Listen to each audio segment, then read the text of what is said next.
You're listening to Mr. Dark Files. Settle in, relax, and listen as we share slow, immersive historical horror stories, perfect for drifting off to sleep. Let the quiet darkness carry you away. I was only 19 when Father Mallory sent me to Grey Abbey to catalog the ruined library for the diocesan records. It was late October of 1843, and the sun rarely shone over Yorkshire's northern cliffs that year. Grey Abbey perched there like a black stain against the mist, its stone towers cracked and hollow, its arches strangled by ivy and moss. Even from a distance it looked cursed, as if the earth itself tried to swallow it back into darkness. They said no priest had lived there since 1762, when the last abbot was found dead in his chambers, with his eyes sewn shut by waxed black thread. I tried not to think of that as I trudged up the overgrown path, boots sinking into mud with every step.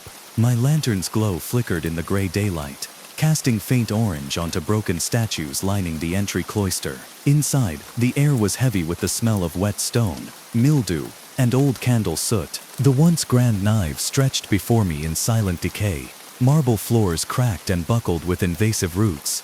Statues of saints watched from shattered alcoves, their faces streaked by centuries of rain leaking through holes in the vaulted roof. I set up my small wooden table in the north transept beside the rotting choir stalls. My task was simple: record titles from what remained of the Abbey's library before they were relocated to York Minster's archives. But as I laid out my quills and inkwell, a sense of unease prickled beneath my collar.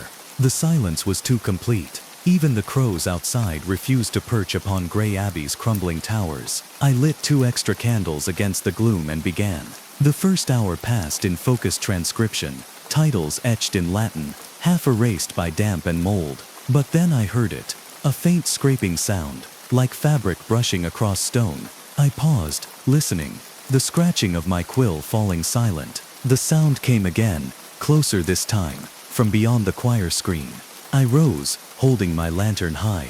Its glow flickered across the carved wooden panels, revealing only dust and darkness. For a moment, I thought I saw movement, the trailing edge of a black robe slipping behind a collapsed column. My heart hammered against my ribs, but I told myself it was a trick of candlelight. Perhaps a crow had flown in through a broken window. I returned to my work, though the unease never left me. Every so often I would hear it again, soft footsteps on stone, the hush of robes moving across damp floors. Each time I rose to investigate, I found nothing but silent ruins and drifting fog curling through open archways. When twilight fell, I packed away my papers and prepared to leave, promising myself I would return at dawn to finish before All Hallows' Eve. As I turned to blow out my candles, my lantern's light passed over the choir screen one last time. Standing there in the shadows was a figure, tall, draped in tattered black robes that dragged across the stone floor, its face hidden beneath a deep hood. It stood perfectly still, skeletal hands clasped together, as though in silent prayer. My breath caught in my throat, the lantern trembling in my grasp. For a long moment neither of us moved. Then slowly, it lifted its head. Within the hood was nothing but darkness, and from that darkness, 2 pale shapes gleamed faintly, lidless eyes that burned like dead moons in the blackness. I stumbled back, nearly dropping the lantern as its glow flared wildly across cracked marble and fallen beams. The figure remained still, silent, watching me with those empty eyes. My heart pounded so hard I felt it echo in my ears. For a moment I considered running, but my legs refused to move, rooted to the cold stone by terror. Then it took a step forward. The robes shifted with a dry whisper, like funeral cloth sliding from a corpse. It moved with unnatural slowness, skeletal hands still clasped in front of its chest. As it stepped into the full light of my lantern, I saw its robes were soaked along the hem, dripping black water onto the floor, pooling around bare-boned feet that left no mark upon the dust. It raised one trembling hand, long yellowed nails curling like claws, and pointed directly at me. My breath came in shallow gasps. The lantern shook so violently the flame nearly went out. I backed away slowly, step by step, until my heel struck my wooden table.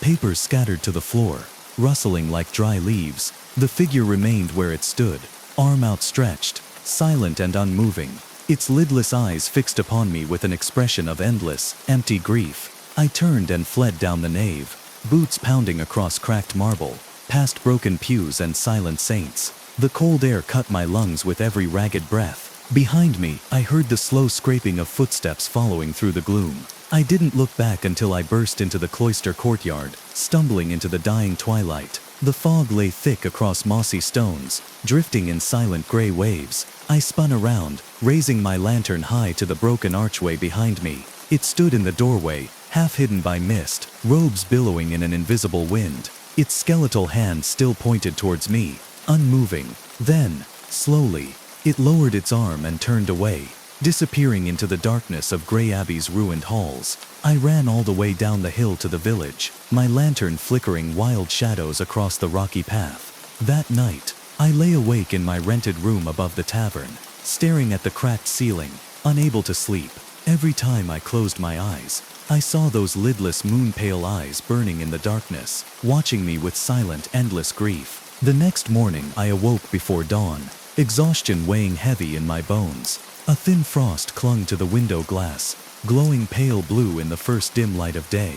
My hands trembled as I packed my satchel with fresh parchment and quills, but I knew I had to finish my task before All Hallows. Father Mallory expected the records before the Feast of All Saints, and my wages depended upon his approval. The path up the hill was silent except for the distant cries of waking crows. Grey Abbey rose from the fog like a broken cathedral of bone, its towers half shattered against a pale sky. As I passed under the crumbling archway, my breath misted in the cold morning air. Every step echoed through the silent nave, each sound swallowed quickly by the stillness. I set up my table once again in the north transept, lighting 2 fresh candles to push back the gloom. Their glow flickered across collapsed choir stalls and broken arches, illuminating drifting dust motes that danced like tiny ghosts above the marble floor. For an hour, I worked in silence, forcing myself to focus on the moldering books stacked in crumbling niches. But always, just beyond the glow of my candles, I felt those lidless eyes watching. The hairs on my neck stood stiff, and every breath seemed to catch on invisible thorns of dread. Then, from deeper within the abbey, I heard it again. The scraping footsteps, slow and deliberate, growing louder as they approached the transept. My quill froze mid-sentence. The candle flames shivered violently, though no wind blew. I rose slowly, clutching my lantern, and stepped out from behind my table. In the far shadows of the nave, between the broken columns, it stood. The figure stood perfectly still in the shadowed aisle between collapsed stone pillars. Its robes hung in tatters, soaked black along the hem where they pooled around its bare bone feet.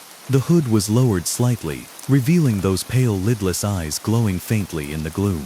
A tremor passed through its skeletal frame, as though it struggled to keep upright under the weight of some silent grief. My heart pounded so hard I felt each beat echo in my skull. For a moment, the world fell silent except for the ragged rasp of my breath and the rapid thudding in my chest. I raised the lantern higher, its light shaking violently, casting fractured shadows across broken pews and crumbling arches. Then, slowly, it lifted one skeletal hand. The joints cracked softly as long yellowed nails curled towards its chest. With trembling fingers, it reached into the darkness of its robes and drew forth a small black object. It held it out to me with infinite slowness, and as the lantern glow fell upon it, I saw what it was, a rosary. But unlike any rosary I had ever seen, the beads were carved from tarnished bone, strung together with twisted iron wire. The crucifix at its end was blackened, warped into a shape that was almost but not entirely like the cross. It seemed to shift in the flickering light, the nailed figure upon it, twisted in agony, its face locked in an expression of silent screaming. My breath caught in my throat. Every instinct screamed at me to flee, to run and never look back, but my legs refused to move. The figure stepped closer, robes scraping softly across the stone, skeletal hand outstretched, the rosary dangling like a dark pendulum between us. Then it spoke. Its voice was dry and hollow, like wind whispering through a crypt. The words echoed inside my skull rather than through my ears, rattling deep in my bones. Take it, bury it, seal the gate again, before All Hallows, or it will walk free. My knees buckled under the crushing dread that poured over me with each syllable. I fell to the cold stone floor, the lantern clattering beside me, its light rolling wildly across the ceiling. When I looked up again, the figure was gone. Only the rosary lay on the floor before me, its bone beads glowing faintly in the lantern's dying glow. My chest heaved as I forced myself to reach out with trembling fingers. The beads were freezing cold, biting into my skin with bitter chill. I stuffed it into my satchel, grabbed my lantern, and fled the transept, boots echoing wildly through the silent nave. I didn't stop running until I burst into the gray daylight of the cloister courtyard. The fog clung thick around moss-choked stones, curling around my ankles like cold fingers. Behind me the abbey stood silent and watchful, its broken towers looming over drifting mist. I stumbled down the path towards the village, chest burning with each ragged breath, clutching my satchel against my chest as though it contained my very soul. The rosary inside seemed to pulse with cold, its presence pressing into my thoughts with each step I took. That night, I sat in my rented room above the tavern, the rosary laid upon the rough wooden table before me. Its bone beads gleamed dully in the lantern glow, the twisted crucifix casting warped shadows across the cracked plaster walls. I could not sleep. Each time my eyes closed, I saw those lidless moon-pale eyes burning in the darkness of Grey Abbey, staring through the gloom with silent, endless grief. At dawn, I packed my satchel and set out once more. The frost crunched under my boots as I climbed the hill towards Grey Abbey, the rising sun casting pale gold across drifting fog. My breath came in trembling clouds as I passed beneath the broken archway, lantern held high, rosary clutched tightly in my gloved hand. Inside, the nave lay silent and cold. Shattered statues watched from their crumbling alcoves as I crossed the marble floor towards the old crypt stairs behind the choir screen. The rosary seemed to grow colder with each step, its bitter chill seeping through my gloves, numbing my fingers until they burned with pain. The crypt gate was rusted nearly shut, but with shaking hands I forced it open, the iron screaming in protest. The darkness beyond swallowed the lantern's glow, almost entirely, revealing only damp stone steps descending into silent black. I forced myself down, step by trembling step, until the floor leveled out. The crypt stretched before me in endless gloom, its low arches dripping with cold condensation. Ancient tombs lined the walls, names long worn away by centuries of damp and darkness. At the far end stood a heavy stone altar, black with mold and moss. I approached slowly, lantern casting fractured light across the slimy flagstones. As I neared, I saw a narrow crack at its base, a small dark opening, barely large enough for a hand. The rosary pulsed with bitter cold. I knelt, breath coming in ragged gasps, and forced the beads into the crack. As they slipped inside, a sudden wind rose through the crypt, extinguishing my lantern in a single violent gust. I gasped, plunging into darkness so complete it pressed against my eyes with suffocating finality. Then, in that silent black, I heard it, a long shuddering sigh, echoing through the stone like a dying breath, the sound of robes shifting softly across marble, and finally, a voice, dry and hollow, whispering with infinite sorrow, "Thank you." The darkness lifted slightly, a pale gray gloom returning as dawnlight filtered down the crypt stairs. The chill eased from the stones beneath my knees, and the crushing dread in my chest loosened its grip. I climbed back into the nave, as the rising sun poured golden light across broken arches and silent saints. For the first time in days, the abbey felt empty, truly empty.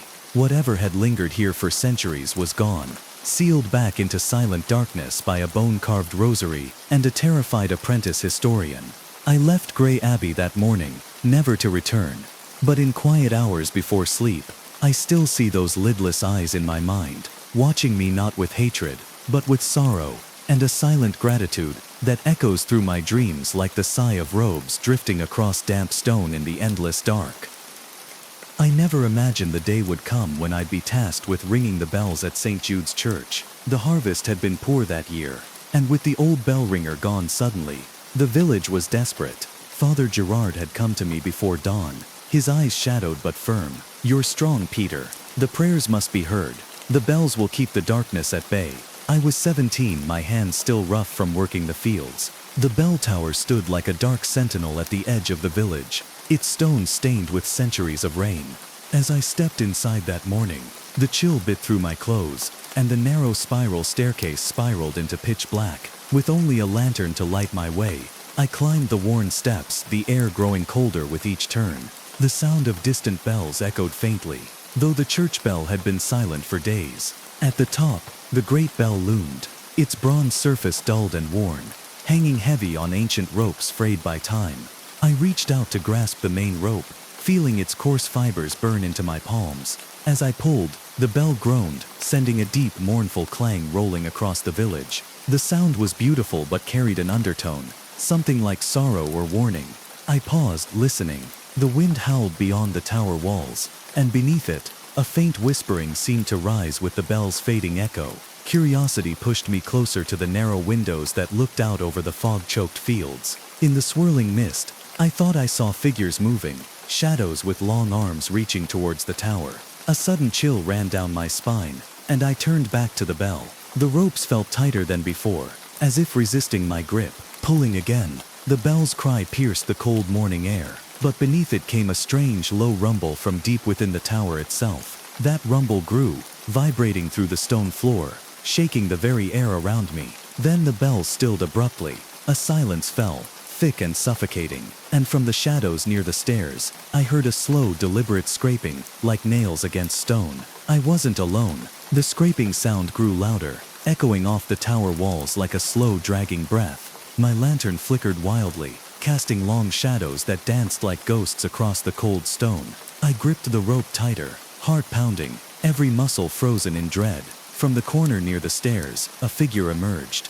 At first it was just a shadow, but as it stepped into the lantern's glow, I saw it clearly. A gaunt man draped in tattered black robes, his face pale and hollow, eyes sunken deep but glowing faintly like embers in the dark. He moved with a stiff, unnatural gait, fingers curling like claws. A rusted iron bell hung from a chain around his neck, swinging with a slow, eerie rhythm. The air grew colder, and my breath came out in frosty puffs. "Why do you ring?" His voice rasped, like dry leaves scraping stone. I swallowed, unable to speak. "Do you not know the curse?" he whispered, stepping closer, each footfall scraping against the flagstones. "The bell calls to them, the forgotten, the ones who dwell beneath the earth. Once rung, the gate to the dark is opened. Only the cursed bell ringer can keep them at bay."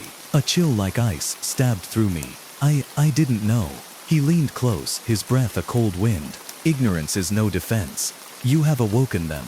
The bell's echo started again, soft, distant like a call from the depths. I stumbled back, the figure's eyes burning into mine as the tower seemed to shudder. The ropes tightened around my wrists as if alive, pulling me toward the bell.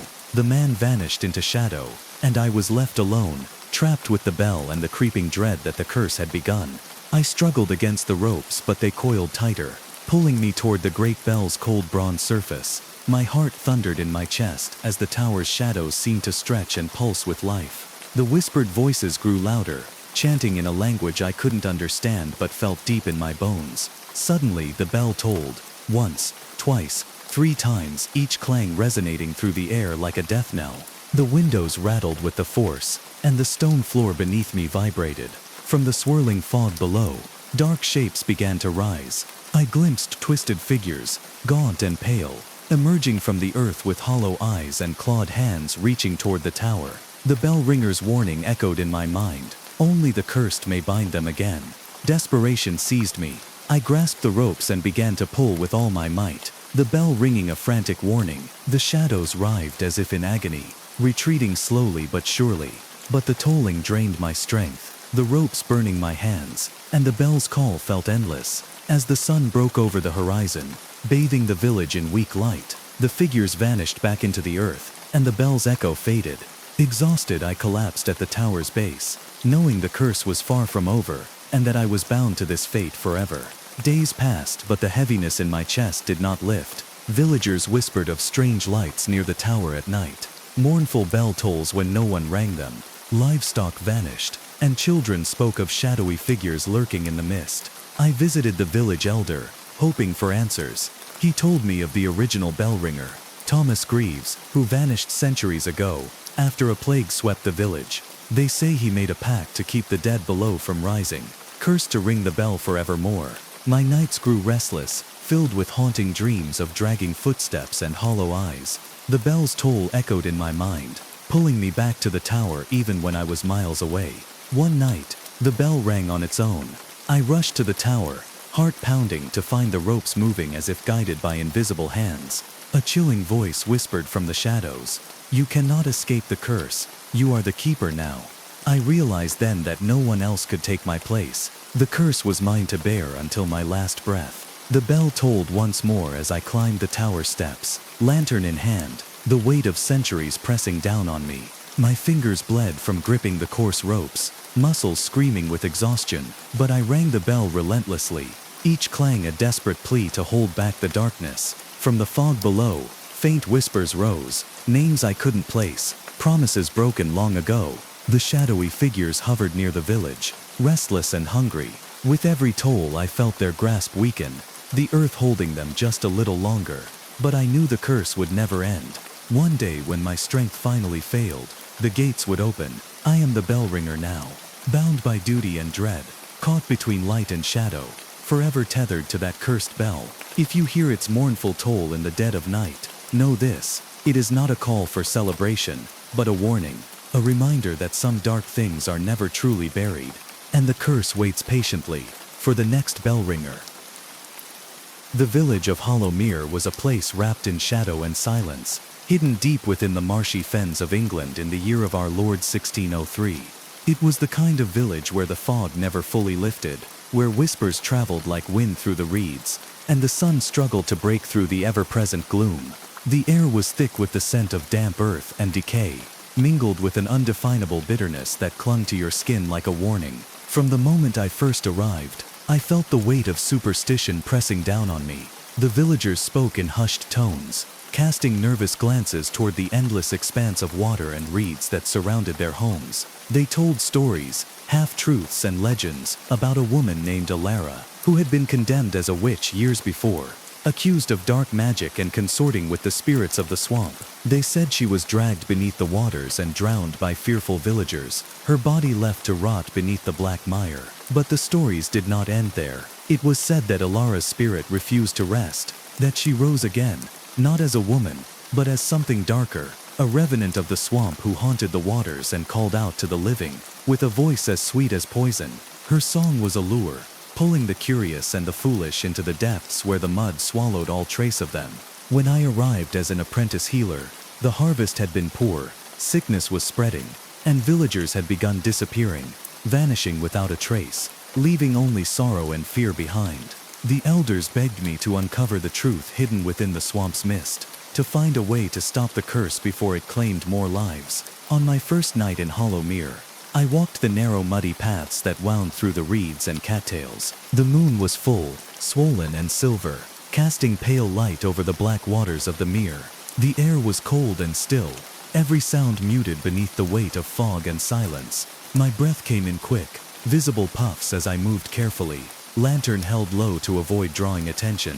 Suddenly, carried on the wind, I heard it, a soft mournful singing, weaving through the night like a deadly lullaby. The melody was both beautiful and chilling, drawing me toward the water's edge as though some invisible thread tugged at my very soul. I stopped, heart pounding, and peered into the dark swamp. The reeds swayed gently, but there, among the shadows and the fog, I thought I saw her, a pale figure standing waist-deep in the water. A woman, dressed in tattered black robes, her long hair tangled and dripping, face half hidden beneath a veil of seaweed. Her eyes caught the moonlight, shining with an otherworldly sorrow that froze me in place. The singing rose again, low and hypnotic, filling the night with its sorrowful call. I felt a cold hand grip my heart, a chill that crawled beneath my skin and settled in my bones. For a moment, time seemed to slow, the swamp holding its breath as the witch's song wrapped around me like chains. I wanted to flee, to run screaming back to the safety of the village, but my feet were rooted to the muddy ground. The mist thickened, swirling around me in cold, ghostly waves. The reeds whispered in the wind, and the water rippled as if stirred by invisible hands. I knew then that the legends were not mere tales to frighten children. The Witch of Hollowmere was real, her curse a living shadow cast over the land, and her mournful song was a promise, a warning that the swamp would claim what was owed, one soul at a time. The morning after that eerie night, I awoke to the village bathed in a pale gray light that seemed to carry the weight of the swamp's sorrow. The air was heavy, thick with mist that hung low over the black waters, curling through the reeds like ghostly fingers reaching out to touch the earth. I could still feel the echo of that haunting song vibrating in my mind, a memory I could neither shake nor ignore. Determined to uncover the truth behind the disappearances and the curse that gripped Hollowmere, I sought out the village elders. They were a small, solemn group, faces weathered by years of fear and hardship, eyes shadowed by sleepless nights and whispered prayers. They welcomed me cautiously, wary of outsiders but desperate for help. In the flickering candlelight of the old meeting hall, I listened as they told me what they knew. Stories passed down through generations, a tapestry of dread, woven into the very fabric of the village. They spoke of Alara, the woman accused of witchcraft, who was dragged screaming into the swamp by an angry mob. They told of her death, but also of her resurrection, not as a woman, but as something twisted and vengeful, bound to the waters and the reeds. Her curse is hunger, one elder whispered, eyes downcast. She calls the lost and the lonely, drawing them beneath the black mire where none return. They told me of the nights when her mournful song could be heard drifting through the village, carried on the wind like a veil of despair. Those who followed the sound were never seen again. The swamp was her kingdom, they said, and all who entered did so at their own peril. The villagers had tried many things, charms, prayers, even offerings left at the water's edge, but nothing had stopped the disappearances or the haunting cries that echoed after dusk. Fear had settled over Hollowmere like a shroud, and I could see it in their eyes, the knowledge that they were powerless against the curse. With a heavy heart, I decided to venture deeper into the swamp, to seek out whatever secrets it held beneath the murky surface. I gathered my herbs, my lantern, and my courage, and set out just before dusk, the sky a bruised purple as the sun dipped below the horizon. The path grew narrower, the reeds closing in around me, wet and cold against my skin. The swamp seemed alive, the air thick with the hum of insects, the croak of distant frogs, and the soft lapping of water against moss-covered roots. The fog thickened, swirling in silent, swirling curtains that blurred the edges of the world. As I reached the heart of the mere, the water stretched wide and black, reflecting the moonlight like a shattered mirror. I knelt at the edge and felt the chill seep into my bones, a cold that was unlike any winter's frost. The song returned, faint and distant, carried on the breeze like a thread pulling at my soul. I called out, my voice trembling, asking if the spirit would reveal herself, if there was a way to break the curse and bring peace to Hollowmere. For a moment, there was only silence. Then, from beneath the water's surface, a ripple spread, and the pale figure emerged once more, her hair floating like seaweed, eyes burning with a sorrow that pierced my very heart. She reached out a hand, fingers long and skeletal, water dripping from cracked nails. The song swelled, filling the night with its mournful power, and I felt the swamp's cold grip tighten around my limbs. The witch was no longer a distant tale. She was here, and she was watching. As the pale figure's hand reached toward me, the chill of the swamp seemed to seep into my very soul. I wanted to recoil, to flee back along the narrow path through the reeds, but some unseen force held me there, frozen like a statue beneath the moon's cold gaze. Her eyes, those sorrowful, glowing eyes, bore into me with an unbearable sadness that pressed down on my chest, making each breath a struggle. The mournful song wove around us, wrapping tighter like coils of mist and shadow. It whispered secrets of pain, betrayal, and ancient vengeance carried on the dark waters. Suddenly, the air shifted. The reeds around us swayed violently, bending as if caught in a storm. Though the night was still, dark shapes stirred beneath the water, ripples spreading outward like silent warnings. I felt the weight of the swamp's depths pressing upward, threatening to pull me under. Then, with a gasp, the witch's hand withdrew. She sank beneath the water's surface, leaving only the rippling reflections of the moon and stars. The song faded, carried away on the wind as the mist thickened once more. Shaken, I turned back along the path, the eerie silence of the swamp pressing in around me. Each step felt heavier, as though the earth itself sought to trap me in its grasp. When I reached the village edge, I found the streets eerily deserted, shuttered windows and locked doors speaking of a people gripped by fear. I sought out the oldest inhabitant, a woman named Agnes, whose withered hands told stories older than the village itself. By the flickering light of her hearth, she spoke of the curse's origin, a tale of injustice and broken promises. Alara had been a healer, they said, gifted with knowledge of herbs and remedies. But fear turned neighbor against neighbor, and suspicion twisted kindness into accusation. The villagers' cruelty had drowned her in the swamp's depths, but her spirit returned not to seek peace, but retribution. Her curse feeds on grief, Agnes whispered, her eyes hollow with pain. Every soul taken is another thread woven into her endless lament. Only by understanding her pain can we hope to break the cycle. Armed with this knowledge, I resolved to confront the swamp's darkness, to face Alara's spirit, and seek a way to end the suffering that bound her. I gathered sacred herbs, crafted protective charms, and steeled my heart against the unknown. As night fell again, I prepared to return to the swamp's edge, lantern in hand, the weight of the village's hopes pressing heavily upon me. That night, as twilight melted into darkness, I returned to the swamp with a mix of dread and resolve. The village's prayers and whispered hopes felt like a fragile thread, binding me to the fate of Hollow Mere.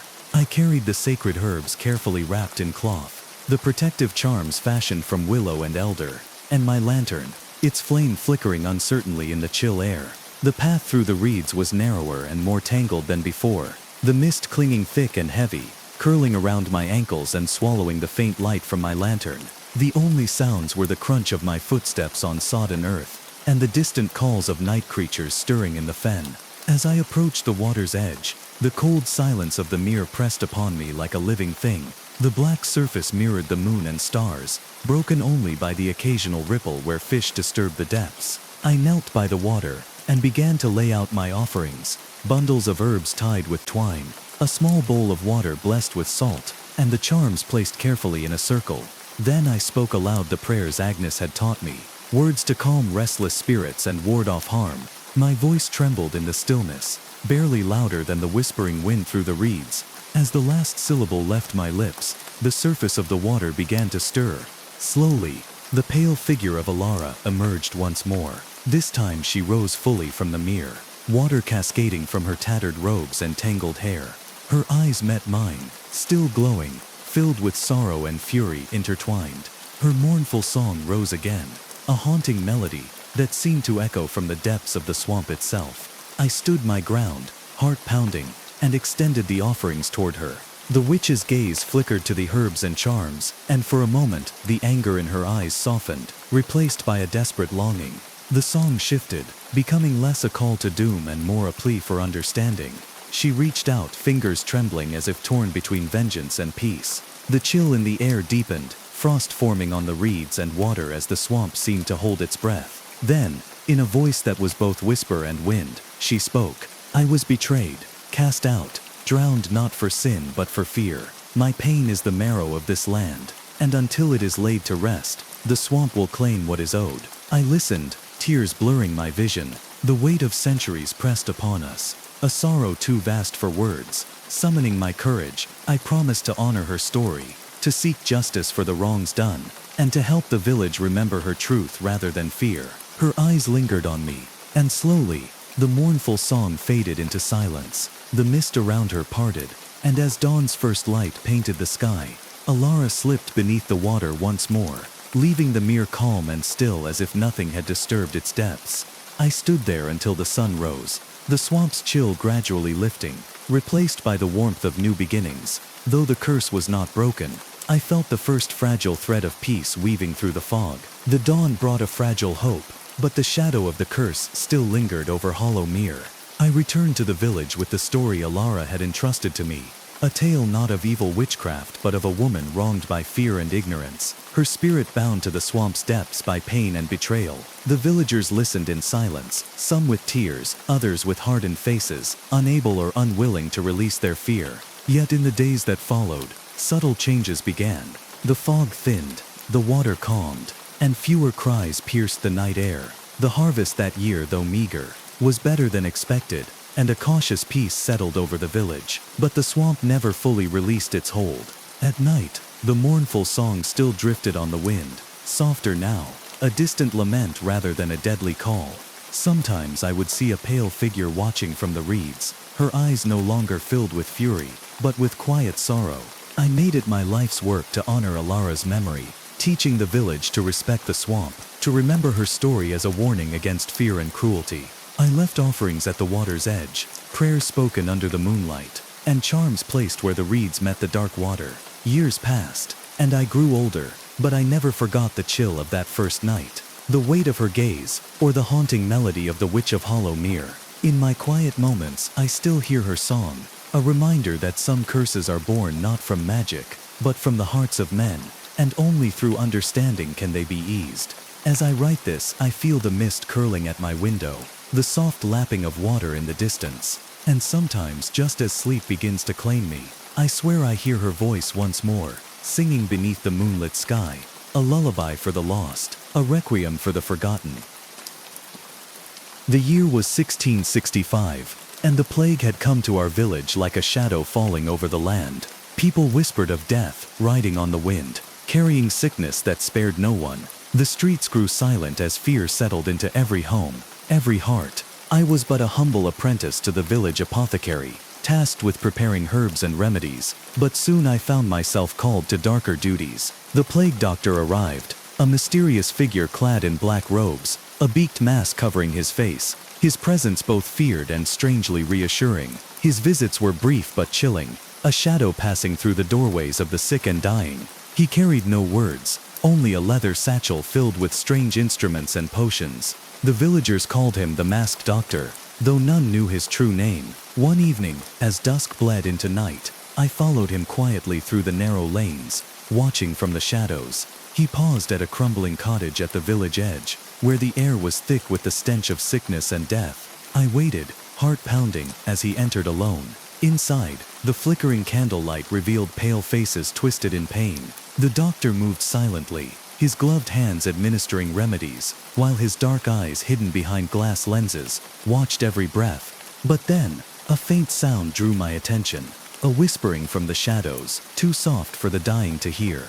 I stepped closer, peering behind a torn curtain, and what I saw chilled me deeper than the plague itself. A dark figure, cloaked not in robes but in shadow, lingered near the sickbed. Its eyes gleamed with hunger, and as the doctor reached toward it, the figure vanished, leaving behind only a whisper of cold. The masked doctor turned, and for a moment, his gaze met mine. Behind the glass lenses, I felt an impossible sorrow, a burden heavier than any plague. The next days passed in a blur of sickness and despair. The plague tightened its grip on the village, and the masked doctor's visits became more frequent. I watched from the shadows, torn between fear and curiosity, drawn inexplicably toward this mysterious figure who seemed both a healer and a harbinger of death. One evening, as the sun dipped behind blackened skies, I found myself alone in the apothecary's dim workshop. The scent of herbs and tinctures mingled with the acrid smoke of burning candles. The doctor was there, bent over a cluttered table, his gloved hands carefully mixing powders and liquids into a small vial. His movements were precise, almost ritualistic. The beaked mask he wore, with its empty glass eyes, reflected the flickering candlelight, casting eerie shadows across the walls. I hesitated, unsure whether to speak or flee. Suddenly, the doctor stopped, as if sensing my presence. Slowly he turned, and though his face was hidden, I felt the weight of his gaze, deep, mournful, and infinitely weary. "I carry a curse," he said, his voice muffled but clear beneath the mask. "This plague is not merely disease. It is darkness that feeds on fear and death. I am bound to it, trapped between life and death, forced to walk these streets until the last soul is claimed, or the curse is broken." I stepped closer, heart pounding. "Is there no way to end it?" He shook his head. "The plague is but a symptom. Something far older stirs beneath this village, something ancient and hungry. The shadow you saw is part of it, a guardian or a predator. It feeds on the dying, growing stronger with each soul lost." As he spoke, the candle flames flickered wildly, and a cold draft swept through the room. I shivered despite the thick woolen cloak around my shoulders. "Tonight," he whispered, "you will see the true nature of the curse. But beware, the line between healer and monster is thin, and once crossed, there is no return." The weight of his words pressed down on me as night fell outside. I knew that whatever awaited us, it would change the village, and me, forever. Night settled over the village like a shroud, thick and suffocating. The streets were deserted except for the occasional flicker of candlelight behind shuttered windows and the distant haunting toll of the church bell. The plague had silenced much of the village's life, and with it the warmth of hope had faded. I followed the masked doctor at a cautious distance, my lantern casting trembling shadows on the cobblestones as he made his slow way through the alleys toward the old graveyard at the village's edge. The air grew colder with every step, carrying a dampness that clung to my skin and filled my lungs with an icy chill. The graveyard lay in deep shadow, the moonlight barely penetrating the thick canopy of skeletal trees that stretched toward the sky like twisted fingers. Tombstones leaned at odd angles, cracked and covered in moss. while the earth seemed unnaturally dark and disturbed. The doctor stopped at the foot of a broken crypt, its iron door hanging open on rusted hinges. He paused, then reached inside his satchel, pulling out a small, ancient book, bound in cracked leather. The pages were yellowed and brittle, filled with faded ink symbols and diagrams I could barely decipher. He began to chant softly, the words low and guttural, weaving through the night air like a dark incantation. The ground beneath us trembled faintly, and a cold wind swept through the graveyard, stirring the fog into swirling shapes that seemed almost alive. Suddenly, the air was pierced by a low guttural growl coming from the shadows beyond the crypt. From the darkness emerged a creature unlike anything I had ever seen, gaunt and elongated, its skin stretched tight over sharp bones, eyes glowing with malevolent hunger. It moved with unnatural speed, a twisted specter born from nightmare. The masked doctor stepped forward, raising an iron talisman that gleamed faintly in the moonlight. The creature hissed, recoiling from the symbol's glow, but its eyes never left me, burning with a terrible knowledge, as if it saw into the deepest corners of my soul. A terrible battle ensued, the doctor chanting fiercely as the creature lunged and retreated, shadows twisting and crackling with eldritch energy. I stood frozen, heart pounding, caught between awe and terror, as the ancient curse revealed itself in all its dreadful power. When at last the creature was forced back into the crypt's depths, and the air stilled, the doctor turned to me, his voice grim. This is but one guardian of the darkness. The plague is the surface. Beneath lies a deeper evil, waiting for release. We must prepare, for the night is far from over. The dawn broke pale and cold, casting long, weak shadows across the plague-ridden village. I awoke in my small room above the apothecary's shop, the weight of the night's horrors pressing on my chest like a stone. My mind replayed the dreadful battle I had witnessed, the twisted creature, the talisman's glow, and the masked doctor's fierce determination to hold back the darkness. But even in the light of day, the village felt different. The usual morning bustle was absent, doors remained shuttered, and the few faces I saw were pale and drawn, eyes haunted by sleepless fear. The plague was still here, but so was something else, a creeping sense of something waiting, watching. I found the masked doctor in the apothecary's workshop, tending to his grim supplies. His black robes were dusted with ash and grime, the beaked mask hanging from his neck as he poured dark liquids into glass vials. His eyes, dark and tired behind the glass lenses, met mine with a silent question. "We must act quickly," he said, his voice hoarse but steady. "The creature we faced is only a sentinel. The true darkness lies deeper beneath the village, in forgotten tunnels and crypts where ancient evils stir." He explained that centuries ago, a cult had worshipped a being of shadow and plague, binding it beneath the earth with powerful rituals. But now, as death spread above, the bindings weakened. If the creature returned, it would herald an age of darkness unlike any before. We prepared for a descent into the catacombs, gathering sacred herbs, charms, and talismans. I felt a mix of dread and resolve, knowing the path ahead was fraught with danger but determined to save the village, and perhaps myself. That night we descended through a hidden trapdoor beneath the church floor, the air thick with dust and decay. The narrow stone stairs spiraled down into darkness, so complete it swallowed our lantern's light. The silence was oppressive, broken only by the distant drip of water and the echo of our footsteps. As we ventured deeper, the walls seemed to close in, and a cold, fetid breath brushed past us, the breath of something ancient and hungry. The masked doctor whispered prayers, his voice trembling but fierce, as shadows flickered at the edges of our vision. Suddenly, a low guttural growl echoed from the darkness ahead. We stopped, lanterns raised, the feeble light revealing writhing shapes and gleaming eyes that watched us from the black. The darkness was alive. The narrow passageways of the catacombs seemed to close around us as the growling grew louder, echoing off ancient stone walls slick with damp and mold. My heart hammered in my chest as I clutched the lantern tighter, its flickering flame casting uneasy shadows that danced like phantoms. The masked doctor raised the iron talisman again, murmuring prayers in a language older than the church above. The air thickened, heavy with a sickly sweet scent that made my stomach churn. Shapes moved in the darkness, twisted, gaunt forms, their hollow eyes gleaming with unnatural hunger. Suddenly the creatures lunged. The battle was chaotic and desperate. Light clashed with shadow as the doctor's chants rang out, weaving a fragile barrier between us and the encroaching darkness. The creatures hissed and clawed, but recoiled from the talisman's glow, their twisted forms writhing in agony. I found myself fighting too, wielding a rusted dagger I'd grabbed from the crypt's altar. The air was thick with the cries of battle, and the metallic tang of blood. Time blurred as we pushed deeper into the labyrinth, each step heavy with the knowledge that the darkness we fought was only a fraction of a greater evil waiting beyond. At last we reached a vast cavern beneath the village, the heart of the ancient cult's prison.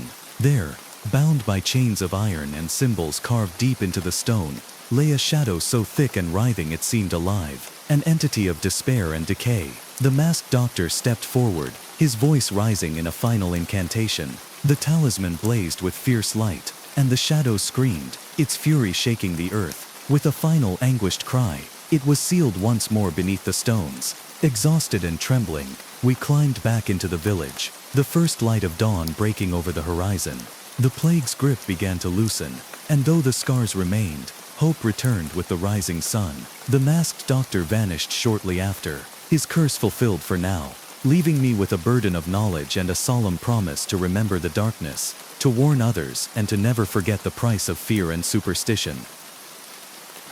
I still remember the first time I saw the Renfield Manor, standing in silent decay on the farthest edge of the village. It was a lonely place, hidden behind iron gates wrapped in dead vines, with windows so tall and narrow they seemed like hollow eyes watching the world in disdain. My father often warned me as a child never to stray too close, claiming that the manor was cursed, that darkness festered within its walls. But like any curious soul born in 1849, with little excitement in life, I couldn't resist. Years later, at the age of 21, I found myself working as an apprentice historian under Mr. Edwin Talbot, a scholar of local architecture and archives. He was a stern man but patient with my questions. One misty morning, he assigned me to document old properties of the region for the county records, and the first on the list was Renfield Manor. I remember the day vividly. The sky was a dull gray, clouds hanging low over barren fields, and a cold breeze carried the scent of damp earth. As I arrived at the manor gates, I hesitated, gripping my leather-bound journal tightly. The iron gates creaked in the wind, giving way without resistance as I stepped onto the weed-choked path leading to the massive oak doors. Pushing them open released a sigh from the house, as though it had been holding its breath for decades. Dust floated in beams of pale light that pierced through broken shutters. The air inside was heavy and stagnant, filled with the smell of rotting wood and something else I couldn't place at first, something metallic and bitter, that reminded me of dried blood. I began my survey in the grand foyer, noting the intricate ceiling moldings, though most were cracked and peeling. A wide staircase curved up into darkness. On the walls, portraits hung in crooked frames. Their eyes seemed to follow me, painted with that peculiar Victorian realism that made every face look almost alive. The largest portrait at the top of the stairs was of a woman in a dark emerald gown, her hands folded over her stomach. Her gaze was sharp, unyielding, as if warning me to turn back. I tore my eyes away and set up my writing table on a small sideboard beneath the stairs. The manor was silent except for the ticking of my brass pocket watch and the occasional whisper of wind against broken panes. As I scribbled notes, a strange feeling came over me, a feeling of being watched. My skin prickled with unease. Every time I looked up, the shadows seemed to shift slightly, but when I stared long enough they remained still. I told myself it was just nerves. The manor was abandoned after all. The only ones left to haunt it were rats and insects. But that metallic scent in the air grew stronger the longer I stayed. It filled my nose and clung to my tongue with each breath. I decided to explore deeper to complete my survey before dusk fell. The east wing was blocked by collapsed beams, so I turned to the west corridor. Its floorboards groaned under my weight as I passed rows of closed doors, each carved with ornate handles and intricate floral motifs now dulled by time. Halfway down the hall, I paused before a set of double doors, slightly ajar. A faint creak sounded as I pushed them open, revealing what must have once been the music room. A grand piano sat by the windows, its keys yellowed and warped, the wood blackened by damp and rot. Sheets of brittle music lay scattered on the floor. The metallic scent was stronger here. I felt a cold draft sweep across my neck as though something had passed behind me, but when I turned, no one was there. Then, as I stepped toward the piano to document its maker's engraving, I heard it. The faintest note, played with a trembling softness. My heart froze. I stared at the keys, daring not to breathe. Another note played, then another, forming a broken, hesitant melody. There was no breeze strong enough to move those stiff, swollen keys. I backed away slowly, my boot pressing onto a loose floorboard that groaned loudly under my weight. The melody stopped. I stood in silence, my chest rising and falling with ragged breaths. I could hear the faint ticking of my pocket watch again, its steady rhythm grounding me in the present. I told myself that old pianos sometimes release tension in their strings. It was just the wood shifting, nothing more. Yet, deep within, a gnawing dread told me I was not alone in Renfield Manor. I forced myself to regain composure, scribbling quick notes about the piano's brand, the warped wood, and the sheets scattered like fallen leaves.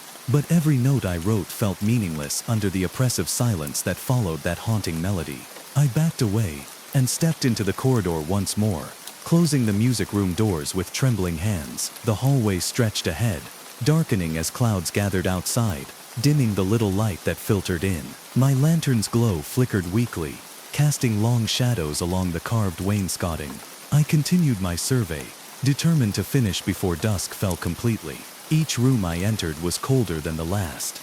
Dust coated every surface, and spider webs hung like delicate funeral drapes across doorframes and ceiling corners. Eventually I reached the manor's library. Its door was slightly open, the brass handle green with tarnish. Pushing it revealed towering bookshelves filled with rotting tomes.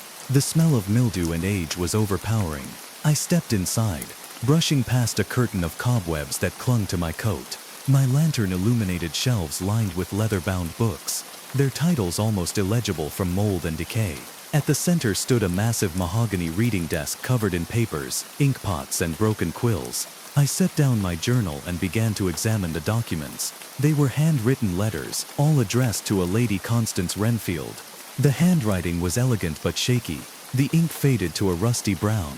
One letter caught my attention. The seal was broken, its wax cracked and flaking away. As I read it, a chill spread through my chest. My dearest Constance, I fear for what this house is becoming. I hear him at night, walking the halls when the rest of us sleep.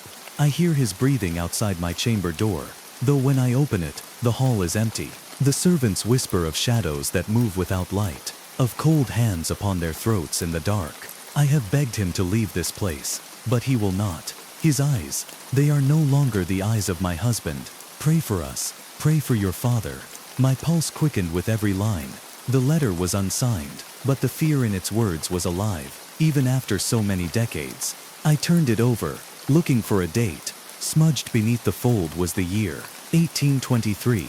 That was over 20 years before the manor was abandoned. Suddenly the lantern dimmed, its oil nearly spent. I cursed under my breath, rummaging through my satchel for a spare tin. As I fumbled, I heard something in the silence, a faint rustling, like fabric brushing across the wooden floor. I froze, straining my ears. It came again, closer this time, as if someone moved between the shelves behind me. I turned, raising the lantern high, its glow flickering weakly against the rows of darkened books. There was nothing but shadows and silence. I listened harder, trying to calm the thunderous beating of my heart. Perhaps it was a rat, I told myself, though I knew deep down that it sounded too deliberate, too careful, to be anything other than footsteps. My fingers finally found the oil tin, and I refilled the lantern quickly, sparks dancing as the flame regained strength. I scanned the library one last time, then gathered the letters and stuffed them into my satchel for further study at home. As I turned to leave, I saw something I hadn't noticed before. Near the far corner of the library stood a full-length mirror framed in tarnished silver. It was tall and slightly warped with age, reflecting the lantern's glow back at me in rippled light. But what sent cold fear down my spine was the fleeting sight of a figure standing behind me in that reflection. A pale figure with dark sunken eyes and hair hanging lank around a gaunt face. I spun around, raising the lantern to its highest, but there was no one there. The air was so cold my breath misted in front of me, drifting towards the shelves before vanishing into the darkness. My hands trembled uncontrollably. I knew then that whatever haunted Renfield Manor was not bound to its past. It still walked its halls, watching intruders like me with silent, lingering hate. My legs felt weak as I backed away from the mirror, my lantern trembling in my grasp. The air in the library felt heavier, pressing down on my chest until each breath came shallow and ragged. I turned and left quickly, the worn carpet muffling my hurried steps as I re-entered the corridor. The hallway beyond the library was darker than before. My lantern's flickering glow barely reached the faded wallpaper lining the walls. As I passed the music room doors once again, I thought I heard that same trembling melody begin to play. Just a few broken notes before silence reclaimed the air. I quickened my pace, telling myself I would finish surveying the second floor and then leave. It was foolish to stay after dark, no matter how determined I was to prove my worth to Mr. Talbot. At the base of the grand staircase, I paused to catch my breath, staring up into the yawning darkness above. The portrait of the emerald-gowned woman remained at the top, her eyes seeming almost alive in the wavering light. I could feel her gaze upon me, heavy with a silent warning, but I forced my legs to move, one creaking step after another. As I climbed, the air grew colder, and the smell of rotting wood mixed with that faint metallic bitterness that had haunted every room so far. When I reached the landing, the hallway stretched in both directions, lined with closed doors. I chose the right wing first, stepping into the nearest room. It was a bedroom, grand but decayed, with heavy velvet curtains sagging from rusted rails. A massive four-poster bed stood against the far wall, its canopy torn and moth-eaten, sheets yellowed and brittle with age. I moved to the dresser, taking notes on its intricate carvings and the tarnished brass handles. A small jewelry box sat upon it, its lid ajar. Inside lay a single pearl earring and a thin silver chain, both darkened by time. I picked up the chain, feeling its chill against my gloved fingers, when I heard it, the faintest whisper, so soft I wondered if it was my imagination. I turned quickly, scanning the room.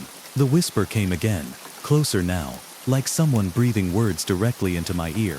My skin prickled with dread, and the chain slipped from my grasp, landing on the wooden dresser with a soft clink. I backed away from the dresser, nearly tripping over a broken floorboard. The whispering continued, words I couldn't understand, spoken in a tone so mournful it cut through my chest like ice. I turned towards the doorway, desperate to leave, when I saw a shadow move across the far wall. It was tall and thin, shifting silently along the peeling wallpaper, though there was nothing there to cast it. My lantern's glow flickered violently as the shadow glided towards me, stretching along the floor and reaching across the room until it touched my boots. Panic surged through me. I stumbled out of the bedroom and into the hallway, my breathing ragged and loud in the suffocating silence. I forced myself to keep moving, to finish the survey, though every instinct screamed at me to flee. The next door opened into what must have once been a nursery. The wallpaper was faded with pale blue patterns of stars and moons. A small cradle sat in the center, covered in a film of dust so thick it looked like gray velvet. The room was freezing, and as I stepped inside, I saw tiny footprints in the dust leading from the cradle to the far corner. My lantern shook in my hand as I followed them with my eyes. In that corner sat a small wooden rocking horse, its paint chipped away to reveal splintered wood beneath. It rocked gently back and forth, though the air was utterly still. My mouth went dry. I backed away slowly, the lantern casting fractured shadows across the walls. Then, from the cradle, came a sound that tore through the silence, a soft, muffled cry, like an infant whimpering in its sleep. My heart seized in my chest. I could barely breathe as the cry grew louder, rising into a shrill wail that filled the tiny room with grief and pain. I turned and fled, slamming the nursery door behind me, the echoes of that tortured infant's cries ringing in my ears. In the hallway, I leaned against the cold wooden paneling, struggling to steady my breathing. Tears blurred my vision as the cries faded into silence, leaving only the pounding of my heart. I wiped my eyes and forced myself to continue down the hall, desperate to finish this task and leave this cursed place behind forever. At the end of the corridor stood another set of double doors, taller and darker than the rest, carved with intricate symbols I did not recognize. My hands trembled as I reached for the handle. A wave of cold air seeped through the gap beneath the door, carrying with it that same bitter metallic scent. Every instinct told me to turn back, but my curiosity was stronger than my fear. I pushed the doors open, revealing a large chamber lit only by my lantern's weak glow. At its center stood an enormous canopy bed draped in rotting velvet curtains. The walls were lined with tall bookshelves filled with moldering tomes, and the air was so cold that frost bloomed across the wooden floor beneath my boots. As I stepped inside, I felt the atmosphere change around me, growing dense and suffocating, as though the room itself was alive and breathing. My lantern flickered again, and in that brief moment of darkness, I thought I saw a figure standing beside the bed, tall and thin, its face hidden behind a black veil. When the light returned, the figure was gone, but the scent of decay and blood remained, filling my nose and clinging to my tongue. I swallowed hard, stepping further into the room, unaware that with each step I took, the veil between my world and the manor's darkness grew thinner, and its gaze upon me grew stronger. I forced myself to walk deeper into the master chamber, though every fiber of my being screamed to flee. My lantern's glow revealed ornate furnishings draped in heavy dust and webs. A grand armoire stood against the far wall, its doors carved with twisted vines and hidden faces peering through the woodwork. The lock was rusted, hanging broken. I placed my journal on a nearby side table and reached for the armoire handles. The metal was ice cold under my fingers. As I pulled the doors open, a rush of stale air escaped, carrying with it that pungent scent of old blood and decay. Inside hung several gowns, rotted and moth-eaten, their colors long faded to brown and gray. Among them was an emerald green gown, identical to the one worn by the woman in the portrait above the staircase. Its silk was stiff and brittle, yet even in decay, its beauty was undeniable. As I pushed the gown aside to examine the back of the wardrobe, my lantern revealed something that made my stomach twist. A dark brown stain streaked down the inside panel, seeping into the floorboards below. The stain was old but unmistakable. Blood. A lot of it. I stumbled back, heart pounding in my chest. My boot caught on the frayed edge of a rug, and I nearly dropped the lantern as I steadied myself against the bedpost. The velvet curtain swayed gently, though there was no breeze in the room. I forced myself to breathe slowly, to quiet the rising panic. There had to be an explanation, I told myself. An accident, perhaps. But deep down, I knew there was more to this place than tragic accidents. Gathering my courage, I moved to the writing desk beside the window. Its surface was covered in thick dust, but as I wiped it away with my glove, I uncovered a leather-bound diary. Its cover cracked and warped. I opened it carefully. The pages were yellowed, the ink faded but still legible in the dim light. I flipped to the last written entry, dated May 13th, 1824. He stands at the foot of my bed each night now. His eyes burn in the darkness, watching me though his body remains as still as death. I do not know if he is alive or if something else wears his skin. The servants whisper that he has made a pact with something that dwells beneath this house, something ancient and hungry. I hear it at night, scratching at the floors beneath my chambers, whispering to him in a tongue I cannot understand.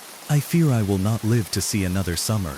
If this journal is found, let them know I died praying for my soul and cursing his. My vision blurred as I read those final words. The candle in the lantern flickered violently, sending shadows dancing across the walls. I could feel something shift in the room, the air growing colder with each passing second. The faint scratching the lady wrote of seemed to echo beneath my feet, rising through the rotting floorboards, a desperate, hungry sound that sent chills down my spine. I snapped the journal shut and stuffed it into my satchel, determined to leave this room and the manor before darkness swallowed me whole. As I turned to leave, the lantern light passed over the mirror mounted beside the bed. My breath caught in my throat. In the reflection, standing behind me, was the figure I had seen fleetingly before.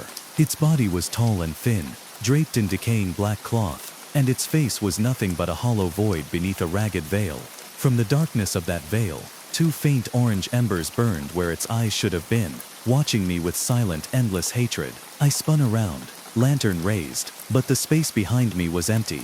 The silence of the chamber was deafening, pressing down on my chest until I felt I could barely breathe. My knees felt weak as I stumbled towards the door, gripping the lantern so tightly, the metal bit into my gloved fingers. As I reached the hallway, I heard it, the faintest sigh, like a whisper of relief or sorrow, drifting from the master chamber behind me. I turned to look back one last time, and for a fleeting moment, I saw the veiled figure standing by the bed, its skeletal hand resting on the decayed emerald gown, its burning gaze fixed upon me. The door slammed shut on its own with a thunderous crack that echoed through the empty halls. My lantern flickered out, plunging me into darkness so complete I could see nothing at all. My breath came in rapid, ragged gasps as I fumbled to relight it, my shaking hands barely able to strike the flint against the steel. Finally a spark caught, and the lantern flared to life once more.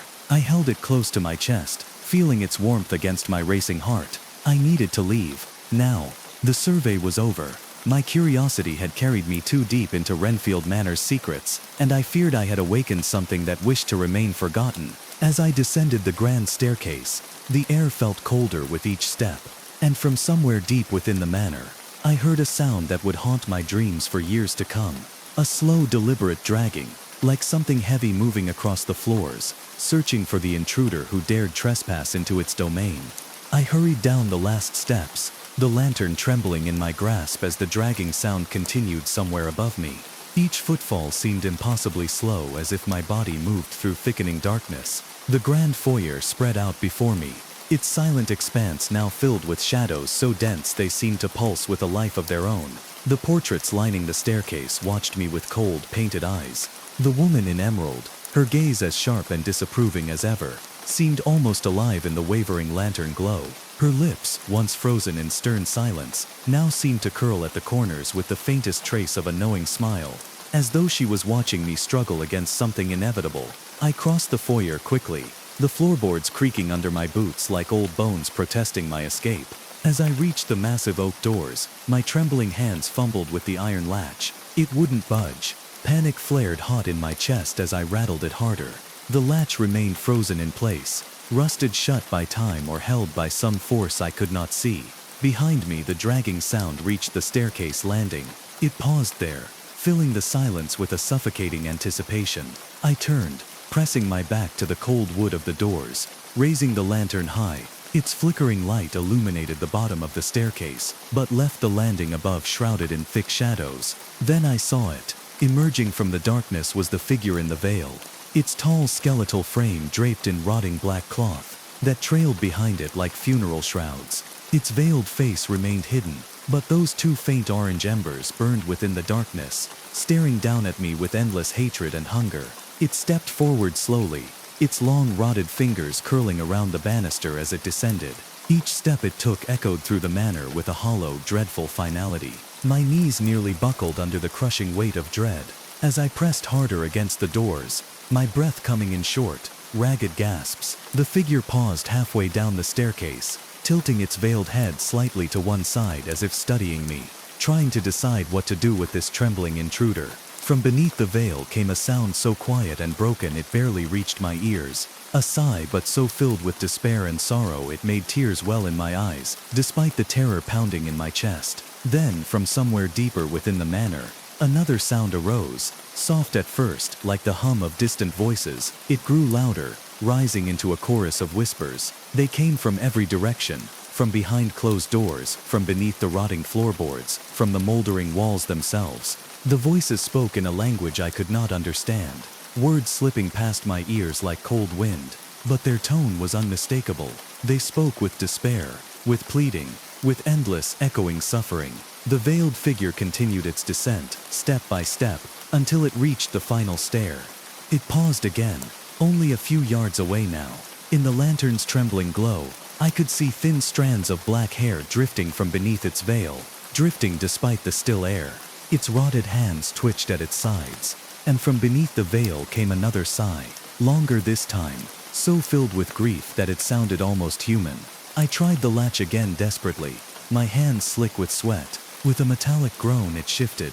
The doors creaked open just an inch, enough for cold evening air to rush against my back. Relief surged through me like light in the darkness. I pushed harder, the rusted hinges screaming in protest as the gap widened. Behind me the figure moved again, its shroud scraping softly across the floor.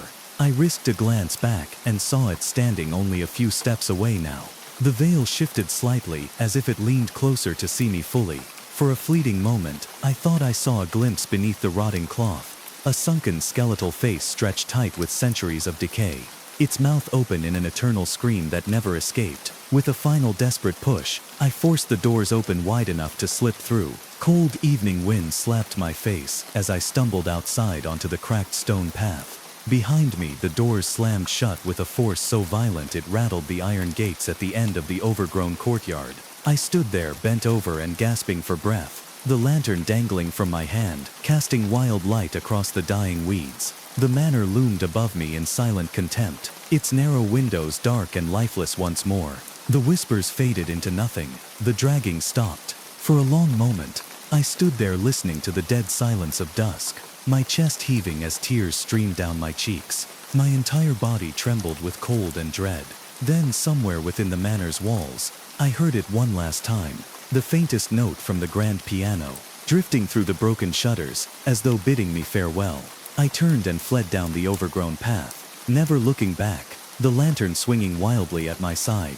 Behind me, Renfield Manor watched in silence, its secrets intact, its shadows once again undisturbed, waiting patiently for the next soul foolish enough to enter its decaying halls. That night, I sat at my desk, staring at the journal and letters I had brought back, their pages trembling in my hands. I knew I could never return. Some houses were built upon darkness so deep that it seeped into every brick, every beam, every speck of dust, filling it with a silent, endless horror, and Renfield Manor was one such place. I have spent my life among the dead, but nothing ever unnerved me quite like what I found beneath Fairhaven Cemetery. In the autumn of 1871, my name is Thomas Breyer, and I was the assistant gravedigger for St. Cuthbert's Parish, a small stone church perched on the misty edge of Yorkshire. I was only 23 at the time, though my hair was already flecked with gray from constant damp and sleepless nights. Fairhaven Cemetery was ancient, older than the village itself. Rows of crooked headstones sprawled out from the church grounds like broken teeth, leaning in every direction, their inscriptions worn away by centuries of harsh rain. The fog settled thick among the graves each dawn, curling around marble angels and granite crosses until they looked like silent mourners standing vigil over the dead. My master, old George Hensley, was a broad-shouldered man with calloused hands and a silent manner. He had worked the cemetery for over 40 years, and every morning before dawn, we would drink our bitter tea in the small stone gravedigger's hut beside the grounds. Then we would set out with shovels and lanterns, our boots crunching frostbitten grass, to prepare fresh graves before the village stirred. That autumn morning felt colder than usual. The sky was pale gray, the sun hidden behind thick clouds as if refusing to rise. George handed me my shovel with his usual grunt, nodding toward the far northern corner of the cemetery. A new plot had been purchased for Mrs. Charlotte Hale, a widowed seamstress who died quietly in her sleep 2 days before. I walked across the frost-crusted grass, lantern swinging at my side. The northern corner of Fairhaven was the oldest, dotted with forgotten graves, their stones half sunken into mossy soil. An iron fence encircled it, rusted through in places. Few people ever visited that part of the grounds anymore. Setting down my lantern beside the marker, I struck the shovel into the earth. The soil was dense and cold, sending shocks of chill through my gloved hands with each scoop. As I dug, the mist rose thicker around me, swirling in silent gray veils. Every sound seemed muffled, the caw of distant crows, the creak of the chapel weather vane, even the scrape of my shovel as it cut through damp clay. It was nearly noon when I struck something hard.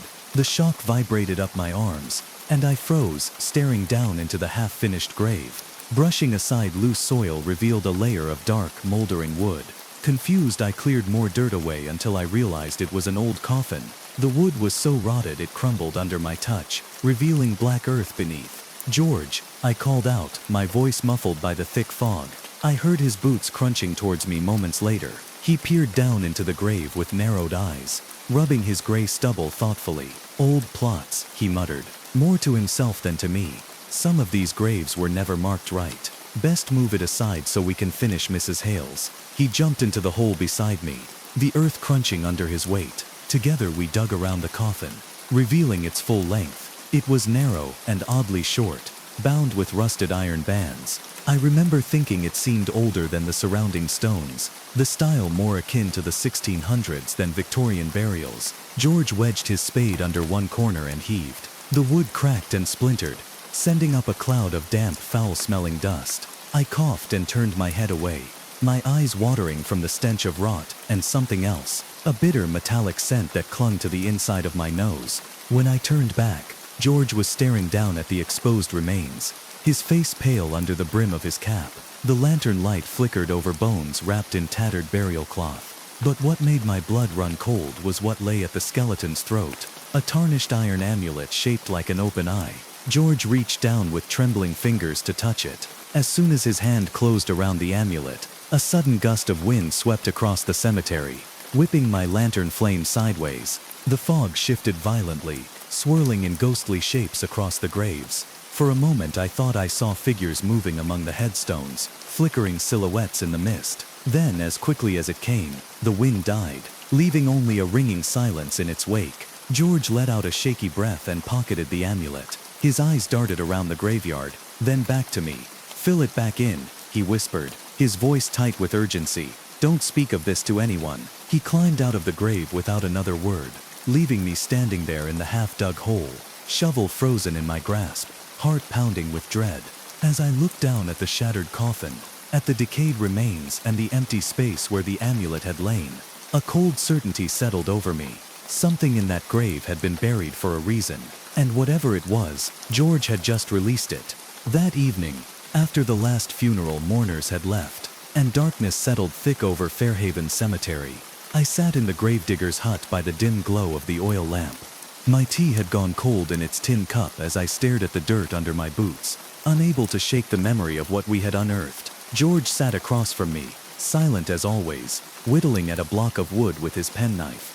But his hands trembled slightly with each careful stroke, and the set of his jaw was tight. Outside, the wind howled low through the iron gates, rattling the hinges in a hollow rhythm that felt like distant knocking. Finally, I spoke. "What was that amulet, George?" He didn't look up from his whittling.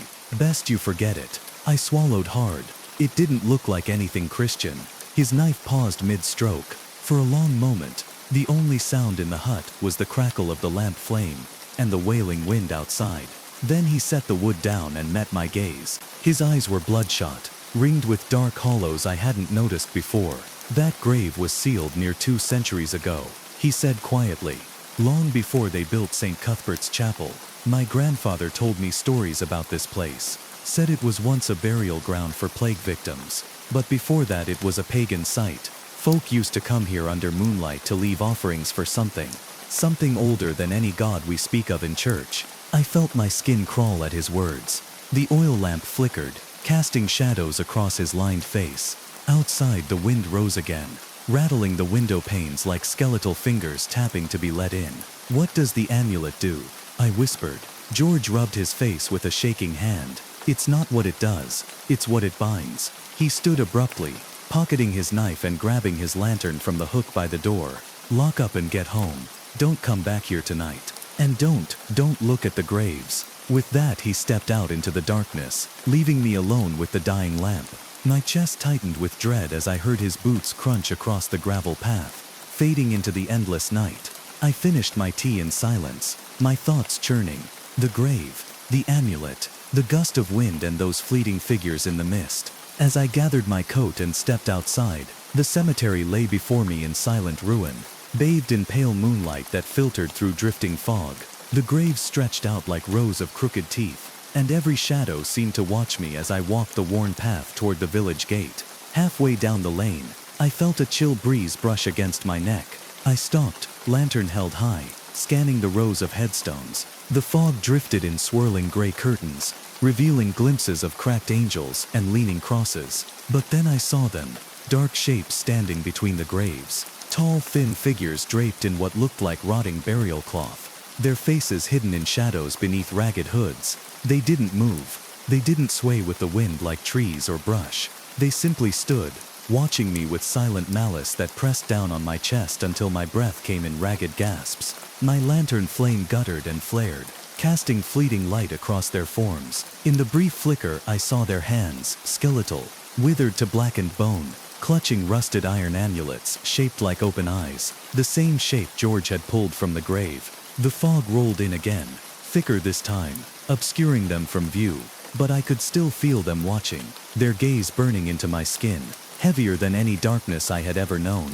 I turned and ran, the lantern swinging wildly at my side, its glow leaping across gravestones as I fled down the path. Behind me I heard it, the sound of dragging footsteps scraping through wet grass, following me, growing closer with each frantic step I took. I didn't stop until I reached the village edge. My lungs burned with icy air as I leaned against the stone wall by the old bridge, staring back at the cemetery gates. The fog lay thick beyond the iron bars, swirling in silent gray waves. The gates creaked slightly in the wind, But no shapes emerged, no footsteps followed, and yet, deep within the shifting mist, I thought I saw a faint orange glow flicker once, then vanish into the darkness. That night, I slept with the lantern burning beside my bed, its warm halo casting away the shadows that pressed against my window. But even in sleep, I could hear them, the slow scraping footsteps dragging through the wet grass of my dreams, carrying with them the silence of forgotten graves, and the hollow curse of ancient things never meant to be unearthed. The following morning, I woke before dawn with a hollow ache in my chest. My lantern had burned out in the early hours, leaving my small rented room bathed in the gray half-light of morning. I dressed in silence, my hands trembling as I buttoned my heavy wool coat. Outside, frost clung to the window panes in delicate lace patterns, but even their beauty felt distant and cold. I walked to Fairhaven Cemetery, with my head lowered against the biting wind, my boots crunching over frozen mud.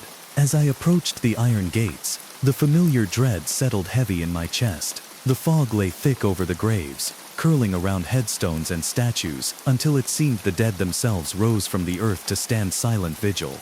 George was already there, leaning against the gravedigger's hut with his lantern flickering at his feet. His eyes were red-rimmed and tired. His gray stubble bristled with frost. He nodded to me but said nothing, gesturing for me to follow as he turned towards the old northern plots. We walked in silence, the only sounds our boots against brittle grass and the low caw of distant crows. As we neared the grave we had uncovered the day before, George paused, raising his lantern high. My breath caught in my throat. The grave was open again. Fresh earth lay scattered in clumps around the sunken hole, and the coffin was fully exposed, its shattered wood gaping like a broken mouth. The fog drifted low through the opening, swirling around the decayed bones inside. But there, resting atop the corpse's ribcage, was the iron amulet we had removed the day before. I turned to George, my voice trembling. "You put it back." His eyes narrowed, deep lines cutting across his weathered face. I didn't. A long silence fell between us, broken only by the distant groan of the chapel weather vane. George stepped closer to the grave, staring down into its darkness. His lantern cast a flickering glow across the coffin, illuminating the amulet's tarnished surface. The open eye, etched into its iron, gleamed faintly in the shifting light. "We need to bury it," he said finally, his voice hollow, deep, where no one will ever find it again. He handed me my shovel and began digging beside the grave, widening it into a deeper pit. I worked beside him in silence, the cold numbing my fingers despite my gloves. Each strike of the shovel sent vibrations up my arms, rattling my bones with a silent dread that grew heavier with every clump of earth we removed. As we dug, I glanced up at the surrounding graves. The fog was thicker than before, drifting in silent waves between headstones. But then, through the shifting gray, I saw them again, dark figures standing among the stones. They were closer now, tall and thin, their burial shrouds fluttering gently. Despite the stillness of the morning air, their faces remained hidden in shadow, but their gaze burned into my chest, pressing down on my heart until my breaths came shallow and ragged. "George," I whispered, my voice breaking. He didn't look up. "Don't stop digging." The pit grew deeper, nearly 6 feet now, but the figures remained, silent and unmoving, their presence growing heavier with each shovel for earth. I tried to avert my eyes, focusing only on the soil before me, but the sense of their gaze remained, crawling across my skin like cold fingers. Finally, George dropped his shovel and reached down into the grave. His hand closed around the amulet. As he lifted it, the fog shifted violently, swirling in frantic currents around us. The figures moved for the first time, stepping forward as one, their skeletal hands lifting from beneath their shrouds to point towards George with accusing finality. The wind rose in a sudden shriek, rattling the iron gates and bending the bare trees at the cemetery's edge. George turned to me, his eyes wide with terror. The amulet trembled in his grasp, its iron surface burning faint orange where the open eye was etched. "Run," he whispered hoarsely. "Thomas, run." I stumbled back, nearly falling into the grave. The figures were closer now, drifting silently across the frost-bitten grass, their shrouds leaving no mark upon the earth. I turned and fled, boots slipping on frozen mud as I sprinted through the fog-choked rows of graves. Behind me I heard the wind howl louder, mingled with a low, mournful wailing that rose from the depths of the cemetery, like the cries of the buried dead. I didn't stop until I reached the gravedigger's hut. I collapsed against its stone wall, gasping for breath, my chest heaving with fear and exhaustion. Through the swirling mist, I saw George standing beside the open grave, the amulet clutched in his shaking hand, the figures circling him in silent judgment. Then, the wind rose in a deafening roar. The fog closed around him, swallowing the grave, the figures and George himself, until nothing remained but silence and drifting gray. I waited there for what felt like hours, the lamp inside the hut casting a dim glow across the frostbitten grass. When the sun finally rose, burning away the fog in pale golden light, I stumbled back to the grave. It was filled in. The earth lay smooth and undisturbed, the coffin buried deep beneath fresh soil. Of George there was no sign. His lantern lay beside the grave, still flickering with weak dying light. I fell to my knees, staring at the silent mound of earth. Tears blurred my vision as I realized what had happened. George had buried it, and himself with it, to seal away whatever horror the amulet had unleashed. The cemetery was silent, the figures gone, leaving only the cold morning breeze rustling dead leaves across forgotten stones. For the rest of that day, I wandered the cemetery grounds in a daze, unable to think clearly, unable to process what I had seen. I avoided the northern plots, focusing instead on tending the newer graves, clearing frostbitten flowers, straightening fallen candles, and brushing away the morning's brittle rime from marble names. But all the while, my gaze kept drifting towards the far iron fence where George had vanished. Every time I blinked, I saw him in my mind, standing there clutching the amulet, surrounded by those silent, rotting figures before the fog swallowed them all. By evening the sun dipped below the village roofs, casting long indigo shadows over Fairhaven. The chapel bell tolled 6 slow chimes, echoing through the empty grounds with solemn finality. I locked up the gravedigger's hut and began walking home, my lantern swinging at my side, its glow casting fleeting shapes across rows of moss-darkened stones. Halfway down the winding path that cut between ancient graves, I stopped. In the stillness of dusk I heard it again, the scraping footsteps, slow, deliberate, dragging through wet grass and fallen leaves. My chest tightened with dread as I turned slowly, raising the lantern high to cast its weak light across the cemetery. At first I saw nothing but the shifting fog curling between leaning headstones. Then, emerging from the drifting gray, came a figure. It moved with an unnatural slowness, tall and thin beneath tattered burial shrouds that fluttered in a breeze I could not feel. Its hands hung low at its sides, the skin blackened and withered to bone, and around its throat hung the iron amulet, its open eye glowing faintly with ember light. I stepped back, nearly stumbling over a stone marker, my breath escaping in ragged gasps. The figure paused, head tilting slightly as though studying me. From beneath the ragged hood came a faint rattling breath, harsh and brittle like wind scraping through hollow wood. Then it raised one hand and pointed directly at me.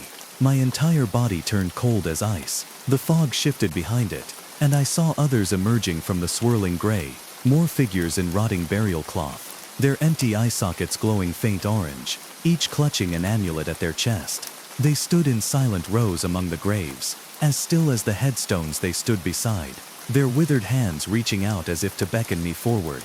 I stumbled back further, clutching the lantern so tightly the metal burned into my gloves. My boots slipped on damp moss as I turned and ran, heart pounding in my throat. I didn't look back as I fled down the path, past the chapel gates and out onto the narrow cobbled lane leading to the village. The streets were empty, windows shuttered against the gathering night. My breath came in ragged clouds as I sprinted across the bridge, the lantern's glow shaking wildly across the black river below. When I finally reached my rented room above the butcher's shop, I slammed the door shut behind me, bolting it with trembling hands. I sat on my narrow bed for hours, lantern burning bright beside me, my ears straining at every groan of settling timber, every whisper of wind against the window glass. In the flickering light, shadows danced across the peeling wallpaper, shifting and stretching into tall, thin shapes that made my heart hammer against my ribs. I did not sleep that night. My eyes burned with exhaustion, but every time I closed them, I saw their faces gaunt and hollow, veiled in rotting cloth, staring at me with silent accusation from beyond the graves. When dawn finally broke, pale and cold over the village rooftops, I rose from my bed and packed my satchel. I left a note for the butcher explaining I would not return. I couldn't stay, not with the knowledge of what I had unearthed, or what still wandered Fairhaven's fog-choked graves at dusk. I left the village that morning, walking east into the rising sun, the frost crunching beneath my boots. As I reached the far hill, I turned for one last look at Fairhaven Cemetery. In the morning light, it looked peaceful, its ancient stones rising from drifting gray mist, like the silent sentinels they had always been. But even then, far in the distance, I saw them, standing among the graves, silent and unmoving, their burial shrouds fluttering in a breeze I could not feel, watching me leave. And though I left Yorkshire behind forever, though I changed my name and buried my past as deep as George had buried that cursed amulet, I know they still walk among the graves, bound by rusted iron and ancient curses older than the church's silent stones. At night, in the quiet darkness of my rented room far to the south, I still hear them, the scraping footsteps, the rattling breaths, the silent voices calling my name across the endless fog of my dreams. And I know one day, when my heart finally grows too tired to beat, and my breath leaves me for good, I will see them again, waiting, patient as earth itself, to welcome me home among the forgotten dead of Fairhaven Cemetery. Years have passed since I fled Fairhaven, decades in fact. I write these final words by the dim glow of my oil lamp, its light flickering across the cracked plaster walls of my small rented room above the old print shop. My hands tremble with age, the skin thin and papery over brittle bones, but it is not the cold that makes them shake tonight. I have spent my life in quiet labor, moving from town to town, never staying longer than a season. I worked as a gardener in London's eastern districts, trimming hedges and sweeping autumn leaves from crumbling courtyards. I served as a groundskeeper for a parish school, tending roses and ivy while children laughed beyond iron fences. In each place I kept my head down, never speaking of Fairhaven, never daring to set foot in another cemetery. But no matter how far I traveled, no matter how many years passed, the memory of that autumn morning remained with me, curling like a shadow around my thoughts. At night I hear them, even now, the scraping footsteps outside my window, the low rattling breaths drifting through cracks in the brick. Sometimes I wake to find faint smudges on the glass, dark skeletal handprints pressed against the pane, leaving behind trails of dirt and rot before vanishing with the dawn. I have tried to convince myself they are only dreams, that my guilt and fear have poisoned my mind in old age. But deep down I know the truth. I know they wait for me, patient and silent, drifting in the fog beyond my flickering lamplight. They are bound to me as surely as they were bound to that amulet, their hollow eyes watching from the darkness just beyond my vision. Last winter, as the snow fell heavy upon the village streets, I woke in the middle of the night to find my door standing wide open, cold wind sweeping through the room. I rose from bed, clutching my lantern, and stepped out onto the landing. The hall was empty, silent except for the mournful wail of the wind rattling loose shutters. But at the far end of the corridor, standing beneath the flickering sconce, was a figure, tall and thin, draped in rotting burial cloth, its skeletal hand gripping an iron amulet that burned faint orange in the shifting shadows. Its hooded head turned slowly toward me, and though I could not see its face, I felt its gaze pierce through the marrow of my bones. It did not move. It simply watched as I backed into my room, bolting the door behind me, chest heaving with silent terror. All night I sat there, lamp burning bright, staring at the narrow crack beneath the door, waiting for its shadow to fall across the pale strip of candlelight. But it never came. And by dawn, when I finally opened the door, the hall was empty, silent except for drifting motes of dust in cold morning light. I know what it waits for. I feel it tonight more strongly than ever. My heart has grown tired, each beat slower than the last, like a clock winding down to its final silent hour. My breath comes shallow and ragged, rattling in my chest like dry leaves in autumn wind. The oil in my lamp burns low, casting long shadows that stretch across the cracked walls and dance in the corners of the room. And in those shadows, I see them waiting. Tall figures cloaked in rotting shrouds, their hollow sockets glowing faint orange beneath ragged veils. Their skeletal hands reach out to me in silent greeting, each clutching an amulet bound by rusted chain, the open eye upon its surface blazing like embers in a dying hearth. They are here for me at last. My breath trembles as I lay down my pen. Outside, the wind howls low through narrow alleys, rattling window panes in mournful chorus. The lantern flickers once, twice, then dims to a dull orange glow. The shadows grow deeper, the room shrinking to a single cold point of light, surrounded by endless dark. I am no longer afraid. For all these years I have known they would come, that in the end, we all return to the earth, to the silent dark beneath frost-bitten grass and moss-choked stones. And as I feel my final breath leave my chest, as the lantern flickers out with a soft sigh, I hear them move forward, scraping footsteps growing louder, until they surround my bed. A cold hand closes around mine. The darkness deepens, pressing against my fading sight, until all I see is the glow of their hollow eyes, and the silent welcoming of the forgotten dead. And then, there is nothing. The manor had stood empty for decades, its grand halls swallowed by dust and shadow. Nestled on the outskirts of a small 18th century village, it was a place the locals avoided, whispering tales of tragedy and curse. I was sent there in the autumn of 1772, tasked with cataloging the estate's contents for the heir who had recently inherited it, a task both mundane and unsettling. From the moment I crossed the iron gates, the air changed, thick with the scent of decay and lost memories. The house loomed before me, its stone walls cracked, windows darkened with grime, and ivy strangling its once proud pillars. The door creaked open as if welcoming me to secrets long buried. Inside, the grand foyer stretched into darkness, lit only by the weak light filtering through stained glass. The floors groaned beneath my boots, and the heavy curtains hung like shrouds, muffling sound and swallowing light. As I moved through the rooms, I found relics of a forgotten life, faded portraits staring with hollow eyes, shattered furniture draped in cobwebs, letters yellowed and brittle with age. Yet beneath the dust, a strange chill clung to the air, and I felt eyes watching me unseen but unyielding. In the library, I uncovered journals belonging to the last lady of the manor, Lady Eveline. Her writing spoke of grief and isolation, but also darker things, whispered voices, shadows that moved with intent, and a presence that lingered in the halls. That night, as a storm raged outside, I settled in the main chamber to read further. Thunder rattled the windows, and lightning cast fleeting shadows that danced like specters. The candle flickered, and I felt a sudden cold brush across my neck, a breath not my own. Then came the first sound, a soft, deliberate tapping, like fingers drumming on the wall behind me. The tapping continued, slow and rhythmic, echoing through the stillness of the chamber. I turned my head sharply, eyes straining to pierce the shadows that clung to the corners of the room.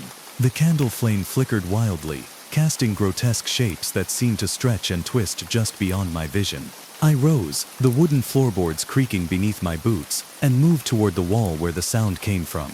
Each tap was deliberate, measured, as though someone or something was calling out to me in a language I could not understand. As I placed my hand against the cold plaster, the tapping ceased abruptly. The silence that followed was so complete it pressed into my ears, a heavy void where every breath and heartbeat felt amplified. Suddenly, a whisper broke the stillness, so faint I thought I had imagined it. The voice was female, sorrowful, laced with a desperate urgency. "Help me." My breath caught in my throat. I searched the room, heart pounding, but found nothing but shadows and dust motes drifting lazily in the candlelight. I told myself it was the wind, or my imagination playing tricks on a weary mind. Yet as the night deepened, the manor seemed to awaken around me. Doors creaked open on their own. Distant footsteps echoed down empty halls, and the oppressive weight of unseen eyes bore down relentlessly. Determined to uncover the truth, I returned to Lady Eveline's journals. Her words painted a portrait of a woman trapped, grief-stricken by loss, haunted by a presence that grew darker with each passing day.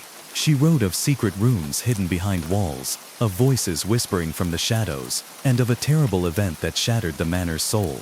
One passage chilled me to the core. "The house breathes, it watches, it waits, and in its heart lies a secret, bound in blood and sorrow that will never rest." As the storm raged on, I felt the manor's history closing in around me, its tragic tale unfolding like a shadow play, and I was no longer a visitor, but a part of its unfolding nightmare. Sleep eluded me that night. The manor seemed alive, its creaks and groans punctuated by distant murmurs and the faint rustling of unseen footsteps. Every shadow deepened, every gust of wind carried with it a whisper of grief. As dawn approached, I decided to explore the manor further.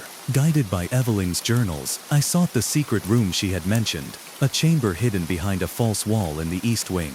The walls there were damp and cracked, plaster flaking like peeling skin. Running my fingers along the faded floral wallpaper, I found a scene barely visible in the dim light. Pressing gently, A section of the wall gave way with a hollow thud, revealing a narrow passage cloaked in darkness. My lantern cast trembling light down the corridor, revealing cold stone walls slick with moisture. I stepped inside, the air thick and heavy, carrying the scent of mold and forgotten memories. The passage ended in a small chamber. Its walls were lined with strange symbols, scratched deep into the stone. A single wooden chest rested in the corner, covered in dust and cobwebs. With trembling hands I lifted the lid. Inside lay a collection of personal items, a faded portrait of a young woman, a locket containing a lock of dark hair, and a bundle of letters tied with a crimson ribbon. Reading the letters, I discovered the tragic truth. Lady Eveline had fallen in love with a man her family despised, a commoner accused of witchcraft. Their secret affair was uncovered, and in a cruel act of vengeance, Eveline's family had imprisoned her lover in the manor's dungeon, condemning him to die in darkness and despair. Heartbroken and furious, Eveline had turned to dark rituals in a desperate attempt to free him. But the rituals backfired, binding a malevolent spirit to the manor, a shadow born of pain, betrayal, and death. I felt the weight of that sorrow pressing down on me. The manor's restless spirits were trapped in a cycle of grief and vengeance, unable to find peace. Suddenly, the lantern flickered violently. A cold wind swept through the chamber, extinguishing the flame. In the suffocating darkness, I heard a whisper, a voice full of sorrow and rage. "You must free us." The voice lingered in the darkness, echoing off the cold stone walls like a mournful plea. My hands fumbled desperately for matches, my breath caught in my throat as the oppressive silence pressed in around me. Finally, a flicker of flame pierced the gloom, and the lantern's glow returned, trembling but steady. The chamber felt smaller, the shadows deeper. The symbols carved into the walls seemed to writhe in the light, their twisted forms reminiscent of eyes watching from the stone itself. I clutched the letters tighter, the story of love, betrayal, and dark magic burning in my mind. Determined to end the torment, I followed Eveline's words to find the manor's hidden chapel, a forgotten sanctuary where she had attempted her final ritual. The corridors leading there twisted like a maze, each step echoing louder than the last. The manor seemed to resist my progress, doors slamming shut behind me, cold drafts swirling like restless spirits. Finally, I reached the chapel. The heavy wooden door groaned as I pushed it open, revealing a space shrouded in darkness. Moonlight filtered through stained glass, casting fractured colors across the dust-laden pews. At the altar lay an ancient book bound in black leather, its pages filled with cryptic symbols and incantations. As I opened it, the air grew thick, charged with a presence both ancient and sorrowful. I began to recite the prayers Eveline had written, my voice barely above a whisper. The manor trembled, the walls vibrating with a low hum that rose to a crescendo. Shadows gathered at the edges of the room, swirling into forms both beautiful and terrible. Suddenly, a figure appeared, a woman cloaked in tattered black, her eyes glowing with sorrow and rage. It was Eveline, or what she had become, bound forever to the manor by her own desperate magic. She reached out to me, her voice a haunting melody. "Free me, free us all." The air crackled with energy as I completed the final incantation. Light burst forth, piercing the darkness, and the manor shuddered as chains of sorrow and anger began to unravel. But freedom came at a cost. The moment the last word left my lips, the manor trembled violently. The walls seemed to breathe, exhaling centuries of grief and rage in a thunderous roar. Light flooded the chapel, illuminating every shadow and revealing faces twisted in sorrow.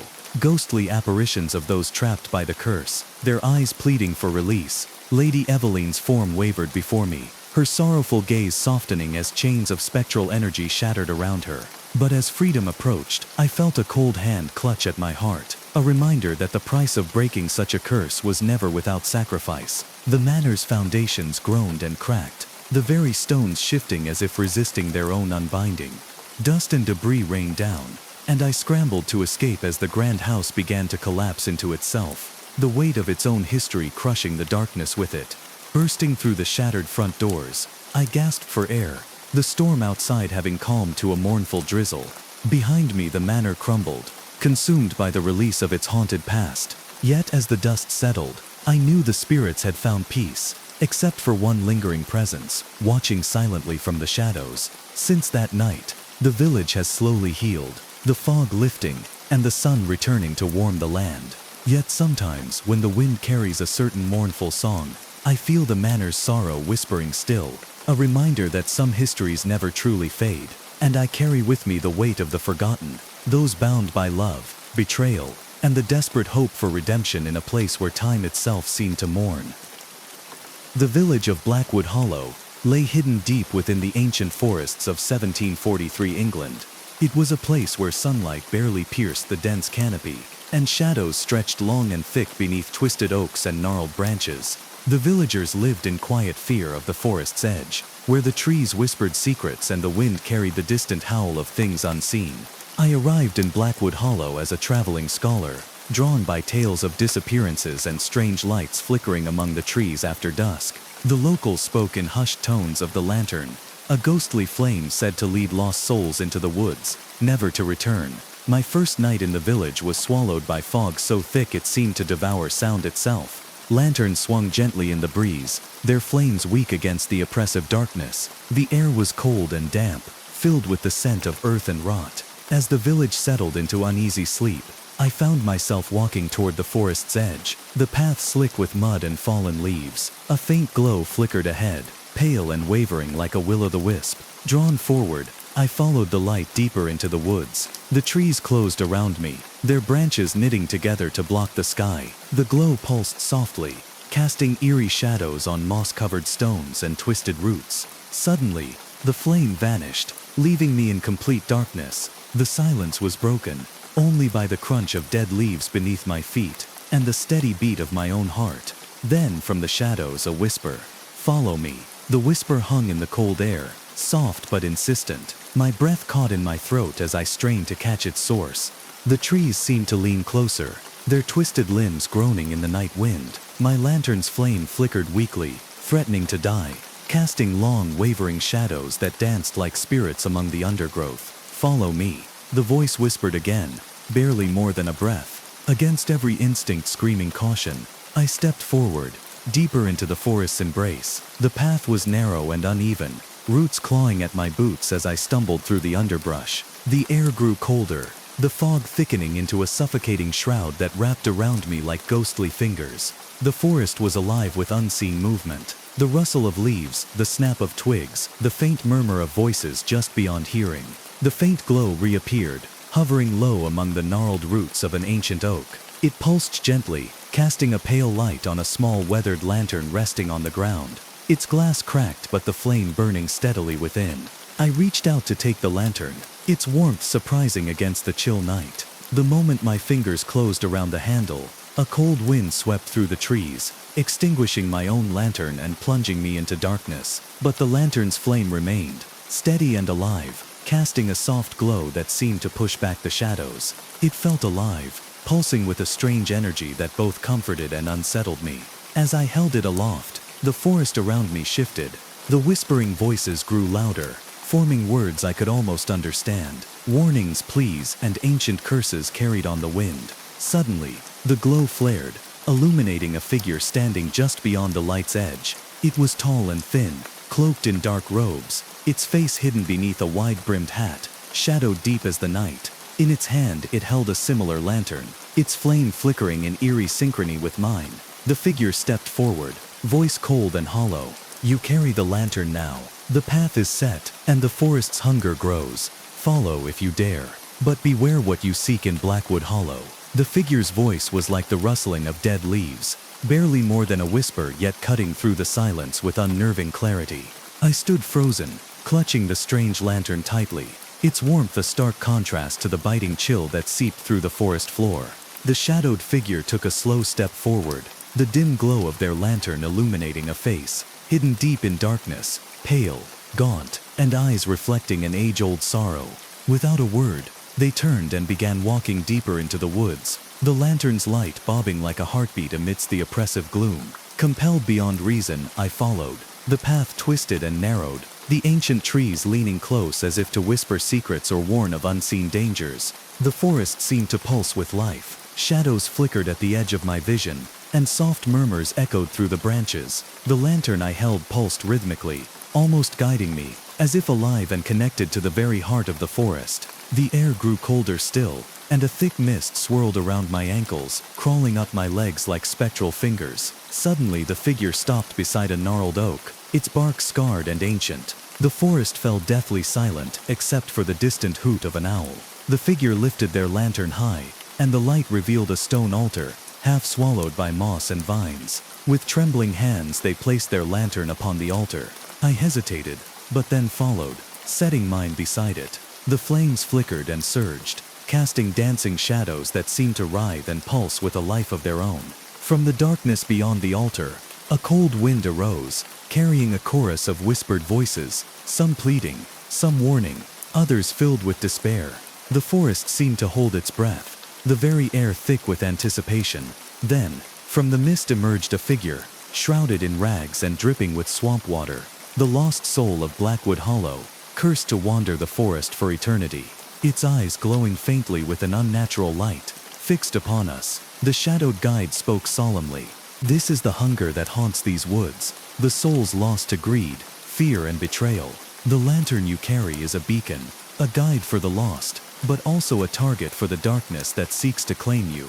I swallowed hard, realizing that my journey was far from over, and the forest's secrets were darker and more terrible than I had imagined. The presence before us was both terrifying and tragic.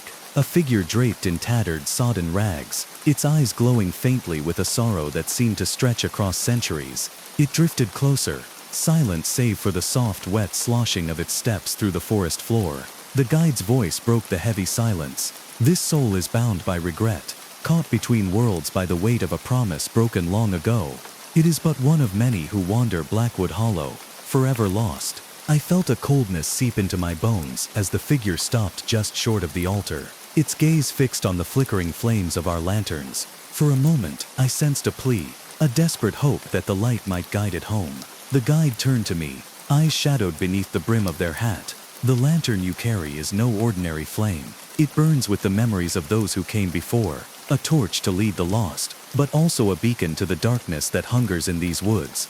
As the ghostly figure receded into the mist, the forest around us seemed to shift. The trees whispered warnings, and shadows lengthened, twisting into shapes that slithered just beyond the light's reach. We pressed onward, deeper into the forest's heart. The air grew thick with damp and decay, and an unnatural silence settled. Even the usual chorus of night creatures seemed to hush in fear. Suddenly, a chilling howl shattered the quiet, echoing from the depths of the woods. The guide halted, eyes scanning the shadows. "They are coming." From the darkness emerged shapes, dark, twisted forms that moved with unnatural speed and grace, eyes glinting with hunger and malice. The forest's predators, drawn by the lantern's light, ready to claim another soul. The guide raised their lantern high, chanting in an ancient tongue. The flames flared bright, pushing back the shadows, but the creatures circled closer, their snarls rising in a terrible chorus. I gripped my lantern tightly, heart racing, knowing that the night's trial had only just begun. The forest was alive with hunger, and the path ahead was fraught with peril. The snarling shapes closed in, eyes gleaming like embers in the darkness. Their movements were fluid and unnatural, shadows given form, a predator's grace mixed with something ancient and malevolent. The forest seemed to breathe around us, alive with hunger and danger. The guide's voice rose in a chant, the words vibrating through the air like a protective spell. The lanterns flared with brilliant light, casting the creatures' twisted forms into sharp relief against the dense trees. They recoiled, hissing, but did not retreat. I gripped my lantern with white-knuckled hands, feeling its warmth battling the creeping cold of fear. With a sudden terrifying rush, one of the creatures lunged forward, claws extended. The guide stepped forward, swinging their lantern like a weapon. The flame blazed fiercely, searing the shadowy beast, which shrieked and vanished into the night. The battle was fierce but brief. With each chant, the creatures faltered, shadows retreating before the light's purity. At last, the forest grew still once more, the predators slipping back into the darkness from which they came. Breathless and shaken, I turned to the guide. Their eyes reflected both relief and sorrow. "The forest's hunger is ever present," they said. "The lantern will guide you, but the path is long and perilous. Many have been lost to Blackwood Hollow's shadows." We continued, the light from the lantern pulsing steadily, a beacon in the suffocating gloom. The path wound deeper into the ancient forest, the trees growing taller and more twisted, their bark scarred with mysterious symbols. Suddenly, we came upon a clearing. In its center stood a stone pedestal, covered in moss and carved with runes that glowed faintly in the lantern light. Upon it rested an old rusted key, heavy with the weight of centuries. "This," the guide whispered, "is the key to the Hollow's heart, the source of its curse. To break the shadow's hold, you must take the key and face what lies beyond." A chill swept through me as I reached out, fingers trembling to grasp the cold metal. The forest seemed to hold its breath, awaiting the choice I would make, to continue into darkness or turn back to the fragile safety of the village. The key felt cold and heavy in my palm, its iron surface etched with ancient symbols that seemed to pulse faintly under the lantern's glow. The air around the clearing thickened, the mist swirling like restless spirits eager to witness what would come next. The guide's eyes met mine, their expression grave but resolute. "This is the gateway to the Hollow's heart. Beyond lies the source of the curse, a darkness older than the village itself, bound here by forgotten rites and desperate sacrifices." I swallowed hard, feeling the weight of the task pressing down like the forest's heavy canopy overhead. The path beyond the clearing was barely visible, swallowed by shadows and twisting roots, but I knew that turning back was no longer an option. We moved forward, lantern flames casting wavering light on ancient stones cracked and worn by time. The ground grew uneven, the air colder, the silence broken only by the crunch of leaves and the distant hoot of an owl.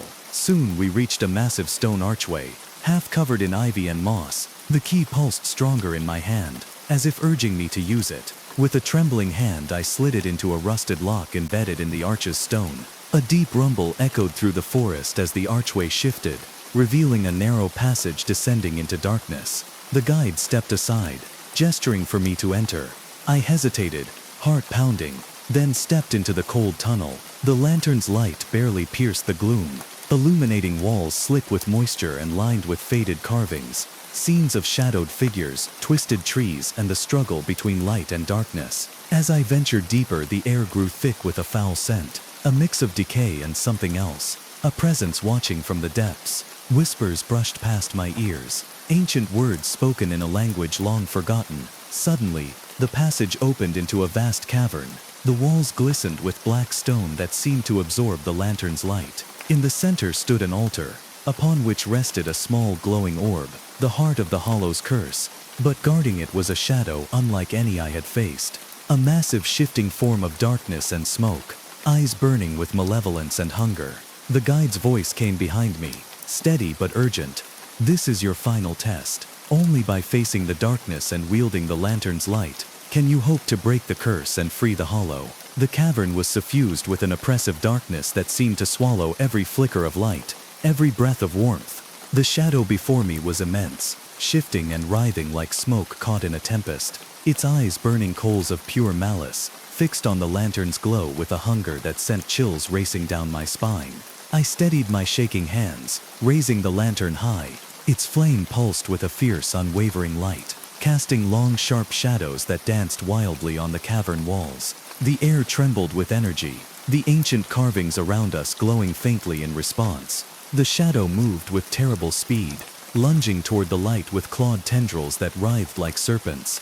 Each time it reached for the flame, the lantern flared brighter, pushing the darkness back. The battle was one of wills, light against shadow, hope against despair. I found myself chanting the prayers the guide had taught me, words of binding and protection, weaving a fragile shield around the lantern's glow. The cavern echoed with the sound of my voice, mingling with the shadow's growls and the crackling of flame. Minutes stretched into an eternity as the shadow thrashed and writhed, its form breaking and reforming, seeking a weakness. Then, with a sudden anguished howl, it recoiled, the flames searing through its core.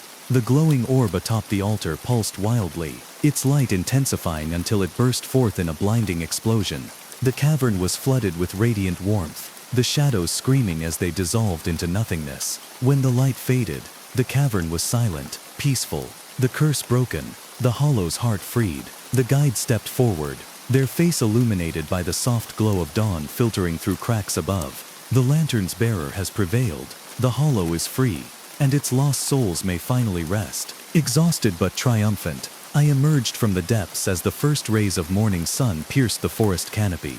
The village below seemed transformed. The fog lifted, the air clearer, and the long shadow that had hung over Blackwood Hollow finally lifted. Though the forest still whispered and the wind carried secrets, I knew that some darkness, no matter how ancient, could be overcome by the light we carry within. The abbey stood on the windswept cliffs overlooking the stormy sea, a relic of a forgotten age. Ravenscroft Abbey, abandoned for over a century, was whispered about in nearby villages as a place cursed by tragedy and dark deeds. I was sent there in the winter of 1721 to document its history, unaware of the shadows that still lingered among its crumbling walls. The journey to the abbey was harsh, with cold winds biting at my face and waves crashing against the jagged rocks below. The path wound through twisted woods, where the trees seemed to lean closer with every step, their bare branches clawing at the gray sky. When I finally reached the abbey gates, they creaked open on their own, as if welcoming me to the ruins. Inside, the great hall lay silent, filled with dust and echoes. Broken stained glass windows cast fractured light across the stone floors, and the air was thick with the scent of mold and salt. As I explored the abbey's labyrinthine corridors, I found signs of hurried departure, scattered belongings, a child's broken toy, and faded bloodstains staining the cold stone. The deeper I ventured, the heavier the silence became, pressing down like a weight. That night, as I settled in the former chapel to rest, the wind howled outside, carrying with it faint, mournful chanting. Shadows flickered at the edge of my vision, and a chilling presence seemed to fill the air. Then came the footsteps, slow, deliberate, echoing through the empty halls. The footsteps echoed relentlessly through the cold stone corridors, each step measured and slow, as if paced by someone who had all the time in the world.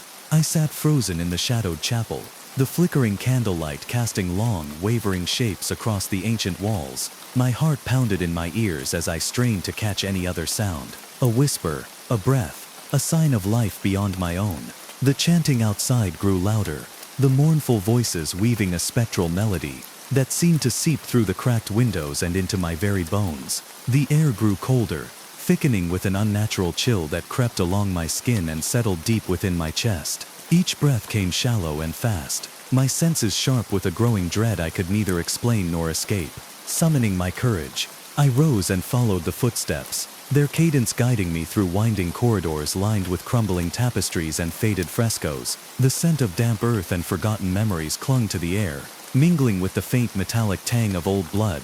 As I turned a corner, the chanting abruptly stopped. Silence crashed down around me, heavy and suffocating. Then, from the shadows, a figure emerged, a woman, dressed in tattered black robes, her face pale and gaunt, eyes hollow and filled with a sorrow that pierced through the darkness. Her mouth moved silently, lips shaping the words of the chant, her voice a ghostly echo lost in time. I tried to speak, but my voice caught in my throat. She raised a hand, pale fingers beckoning me closer, and though terror threatened to root me in place, something compelled me forward.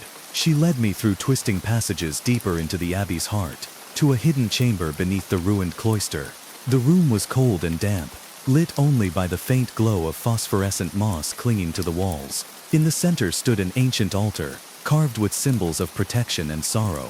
The woman stopped and turned, her eyes locking with mine. "You must understand," she whispered, her voice trembling. "The abbey's curse is not mere legend. It is a chain, forged in blood, and bound by betrayal. To free us, you must unravel the past." Her words settled over me like a shroud. I knew my task was no longer a simple historical record. I was entwined in the abbey's dark fate, and the ghosts of Ravenscroft would not rest until their story was told, and their pain acknowledged. The hidden chamber felt suffocating, its damp walls closing in as the pale woman's sorrowful gaze bore into mine. I swallowed hard, steadying my breath as I took tentative steps toward the ancient altar. The carvings were intricate, twisted vines entwined with broken chains, symbols of both captivity and hope etched into cold stone. She began to speak, her voice barely above a whisper, recounting a tale of love and betrayal that had cursed the abbey for centuries. Once, Ravenscroft Abbey was a place of peace, home to a devoted order of monks who guarded sacred relics and offered sanctuary to the weary. Among them was a young novice named Thomas, whose gentle heart and unwavering faith endeared him to all. He fell in love with the abbot's daughter, Eleanor, a woman of rare beauty and kindness, but their love was forbidden. a secret shadowed beneath vows of silence and duty. When their affair was discovered, jealousy and wrath ignited a bitter feud. The abbot, blinded by rage and duty, condemned Thomas to death and locked Eleanor away in the tower, her spirit forever bound to the stones. Eleanor's cries echoed through the abbey walls long after her passing, and Thomas's restless soul wandered the halls, searching for a love lost to betrayal and time. Their sorrow seeped into the very stones, binding the abbey in a curse of grief and unrest. As she finished, the woman's form flickered, her eyes moist with tears that shimmered like stars. "The only way to break the curse," she said, "is to reunite the lovers, to bring peace where there was only pain." My mind raced, realizing that the history I sought was entwined with this tragic love story. I would have to delve into the abbey's forgotten places, the tower, the crypt, and the ancient garden where Eleanor once walked, to uncover the relics that might reunite the lost souls. The weight of this task settled heavily on my shoulders, but beneath it lay a spark of hope, the chance to free Ravenscroft Abbey from its haunting past, and bring peace to those trapped between worlds. The first light of dawn filtered weakly through the cracked windows, as I prepared to explore the abbey's ancient tower, the place where Eleanor's spirit was said to linger, bound by sorrow and confinement. The cold stone stairs spiraled upward into darkness, each step echoing like a heartbeat through the silent halls. As I ascended, the air grew colder, thick with the scent of damp stone and forgotten tears. Shadows clung to the corners, flickering in the faint glow of my lantern. The narrow windows looked out over the storm-tossed cliffs, the relentless sea crashing below like the wild cries of the restless dead. Reaching the top, I entered the tower chamber, a small austere room with walls scarred by time and neglect. Faded tapestries hung in tatters, and a single wooden chair faced a narrow slit window, where Eleanor had spent her days in isolation. Near the window lay a locket, tarnished by age but still intact. As I picked it up, a chill passed through me, the faint echo of a whispered name, a touch like a ghost's caress. The locket bore a portrait of Eleanor and Thomas, their faces frozen in a moment of happiness lost to time. As I held the locket, a soft sigh filled the room, and the faint outline of a woman appeared. Eleanor, her eyes filled with sorrow and hope. She reached out, a fragile hand brushing my cheek, her voice barely audible. "Find him. Bring us together."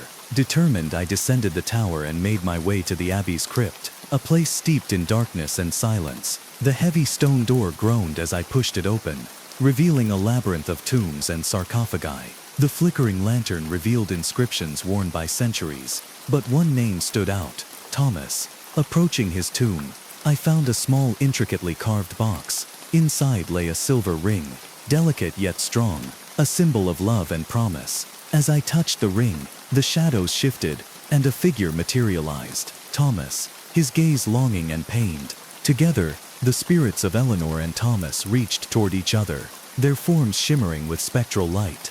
I brought the locket and the ring together, and a warm glow enveloped the room. The sorrow that had bound them began to lift, their faces softening as peace settled over their souls. As dawn broke fully over Ravenscroft Abbey, the heavy silence lifted, replaced by the gentle sound of the sea and the rustling of wind through the trees. The curse was broken, the abbey's tragic past finally laid to rest. The moment the love tokens, the locket and the ring, came together, a wave of warmth swept through the crypt. The ghostly forms of Eleanor and Thomas smiled, their anguish dissolving like morning mist. The heavy chains of sorrow that had bound Ravenscroft Abbey for centuries began to unravel, and with a soft sigh their spirits ascended, leaving behind a peace that seemed to breathe life back into the old stones. I stood alone in the crypt, the flickering light of my lantern casting long shadows across the cold stone. Outside, the first rays of dawn bathed the abbey in a gentle golden light, softening the scars of time and darkness. As I made my way through the now quiet corridors, I noticed subtle changes. The oppressive weight lifted, the air sweeter and lighter. The once cracked stained glass now shimmered with vibrant colors, and the distant crashing of the waves seemed to carry a newfound calm. Yet, as I prepared to leave Ravenscroft Abbey, I felt a lingering presence, not of sorrow, but of gratitude. A whisper of thanks carried on the breeze, mingling with the song of seabirds and rustling leaves. The villagers too sensed the change. Tales of hauntings faded into memory, replaced by stories of hope and renewal. Ravenscroft Abbey stood once more as a symbol, not of darkness and despair, but of love's enduring power and the possibility of redemption. As I left the abbey behind, the sun climbed higher, warming my face and lighting the path ahead. I carried with me the weight of the past and the light of its healing, a reminder that even in the darkest places, the faintest spark can illuminate the way home.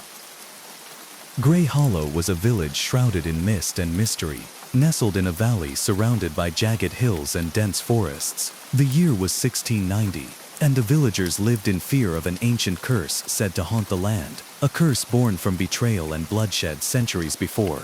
I arrived in Grey Hollow as a historian, tasked with uncovering the truth behind the dark legends that kept the villagers locked in silence and superstition. From the moment I set foot in the village, I felt the heavy weight of unease. The air was thick with fog, and the villagers avoided eye contact. Their whispers hushed and hurried. The village's heart was the old chapel, its stone walls cracked and worn, surrounded by gnarled trees that seemed to reach out like skeletal fingers. Locals told me of strange lights flickering in the forest at night, of figures moving silently between the trees, and of a chilling wail that pierced the stillness. On my first evening, I walked the narrow lanes beneath a sky heavy with clouds. The village lay quiet, save for the distant tolling of a bell, slow, mournful, and unsettling. As I approached the chapel, I saw a figure standing in the mist, cloaked in black, face hidden beneath a wide-brimmed hat. He held an old lantern, its flame flickering weakly in the damp air. The figure beckoned silently, and despite the cold dread curling in my stomach, I found myself following him into the shadows of the forest, toward the unknown. The figure's lantern cast a faint, flickering glow against the dense fog as we stepped beneath the looming canopy of ancient trees. The forest seemed to close in around us, its branches intertwining overhead to block out the feeble moonlight. The damp earth beneath my boots was soft and muffled our footsteps, as if the very ground conspired to keep us hidden. The silent man led me deeper into the woods, his pace slow and deliberate. Every so often the lantern's light caught the gleam of eyes watching us from the shadows, unseen creatures or restless spirits, I could not tell. The air grew colder, a biting chill seeping into my bones, and the scent of decay and moss thickened with each step. We arrived at a clearing where an ancient stone circle stood, worn by centuries of rain and wind. Moss-covered stones rose like sentinels, their surfaces etched with runes and symbols, faded almost beyond recognition. The lantern's flame danced across the carvings, revealing glimpses of twisted faces and arcane sigils. The figure stopped and turned toward me, his voice a low murmur. This is where the curse was born. He began to recount the tale of a betrayal long past, when a pact was broken between the villagers and the forest spirits that once protected the land.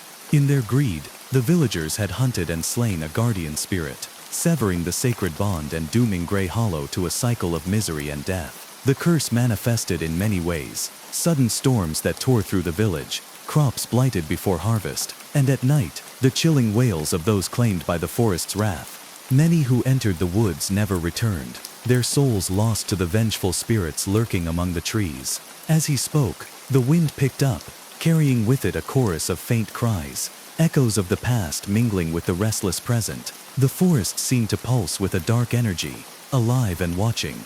I realized then that my journey was no longer one of simple research. I was entwined with Grey Hollow's fate, a thread woven into a tapestry of sorrow, anger, and ancient power. To break the curse, I would need to confront the darkness at its source, deep within the heart of the forest itself. The night deepened as I ventured further into the heart of the forest, guided only by the faint glow of the lantern and the distant haunting cries that seemed to echo from the trees themselves. The canopy above closed in tighter, the shadows growing longer and more twisted, as if the very darkness was alive, watching, waiting. The path twisted and turned, over gnarled roots and through thick underbrush, until it opened into a small glade. At its center stood a weathered stone altar, stained with dark patches and encircled by wilted flowers long since withered.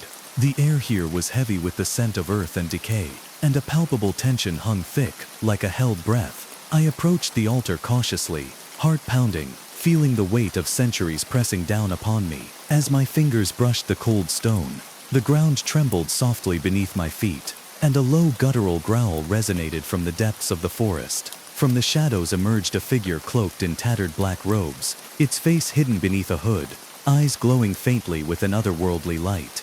It moved with a fluid, unnatural grace, as if gliding rather than walking, and the air around it chilled to an unnatural cold. The figure spoke in a voice that was both distant and commanding, reciting words in a language lost to time, a curse and a plea intertwined. It told of the guardian spirit, once a protector of the land, slain in betrayal and despair, its death unleashing a fury that twisted the forest and cursed the village. The only way to lift the curse, the figure intoned, was to perform a rite of restoration, to return the guardian's heart, a hidden relic lost beneath the roots of the oldest tree, and to atone for the sins of the past. I knew then that my journey would take me deeper into the forest's grasp, into darkness where few dared tread.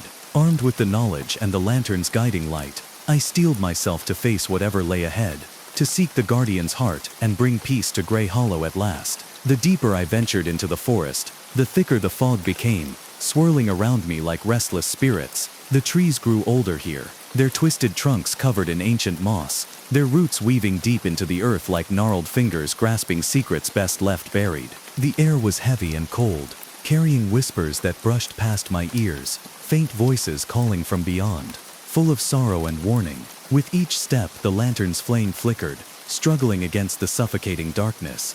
Shadows shifted at the edges of my vision, fleeting shapes that vanished when I turned to face them. The forest seemed alive, watching, waiting for me to falter. Guided by the whispered directions from the hooded figure, I searched for the oldest tree, the heart of the forest, and the resting place of the guardian's relic. After what felt like hours, I found it, a massive oak, its bark cracked and scarred, towering high above the canopy, its roots sprawling like ancient veins across the forest floor. Near the base, the earth was disturbed, as if clawed at by unseen hands. I knelt and began to dig, my fingers numb from the cold, heart pounding with a mix of fear and determination. After some time, my hands struck something hard, a small wooden box, weathered but intact. Inside lay a heart-shaped pendant carved from dark wood, its surface etched with symbols glowing faintly under the lantern's light. The pendant pulsed with a strange warmth, as if alive, connected to the very soul of the forest. As I held it, the forest around me seemed to exhale, the oppressive weight lifting slightly. But the peace was fleeting. From the shadows, a low growl rumbled, and the same cloaked figure appeared once more, eyes burning with urgency. The curse fights to hold its grip, it warned. You must return the heart to the altar, and complete the rite before the next moon rises, or all will be lost. A sudden howl echoed through the trees, a reminder that the forest's darkness was not easily defeated. With the pendant secured, I began the journey back, knowing the final confrontation awaited. The journey back to the stone altar was treacherous, the forest seeming to rise against me with every step. The mist thickened, curling around my legs like grasping fingers, and the shadows deepened into shapes that moved with sinister purpose. Each rustle of leaves or snap of a twig set my heart racing, and the distant howls echoed like a chorus of despair. The lantern's light was my only guide, a fragile beacon against the encroaching darkness that sought to consume both body and spirit. The pendant pulsed faintly in my hand, its warmth a reminder of the hope I carried amid the gloom. As I neared the altar, the ground trembled beneath me, and from the shadows emerged the dark figures I had glimpsed before, twisted specters born of grief and rage, their hollow eyes burning with malevolent hunger. They circled me, their whispers a chorus of accusations and threats, the voices of those lost to the curse over centuries. The cloaked figure appeared again, chanting in the ancient tongue, weaving a barrier of light around us. The specters hissed and recoiled, but pressed their assault, desperate to snuff out the fragile hope I carried. With trembling hands, I placed the pendant upon the altar, its glow intensified, bathing the clearing in a warm golden light that pierced the shadows. The specters shrieked, their forms dissolving like mist under the sun's rays. The ground trembled as the forest seemed to sigh in relief, the oppressive darkness retreating. The curse was broken, the fog lifted, revealing the stars above, clear and bright as they had not been for generations. The villagers of Grey Hollow would no longer live in fear of the ancient wrath that had haunted their home. Exhausted but triumphant, I made my way back to the village, the first light of dawn breaking through the trees and warming my face. The forest, once a place of terror, felt alive with renewal and peace, and as I looked back one final time, I knew that the tale of Grey Hollow was no longer one of darkness and despair, but of courage, redemption, and the enduring power of light.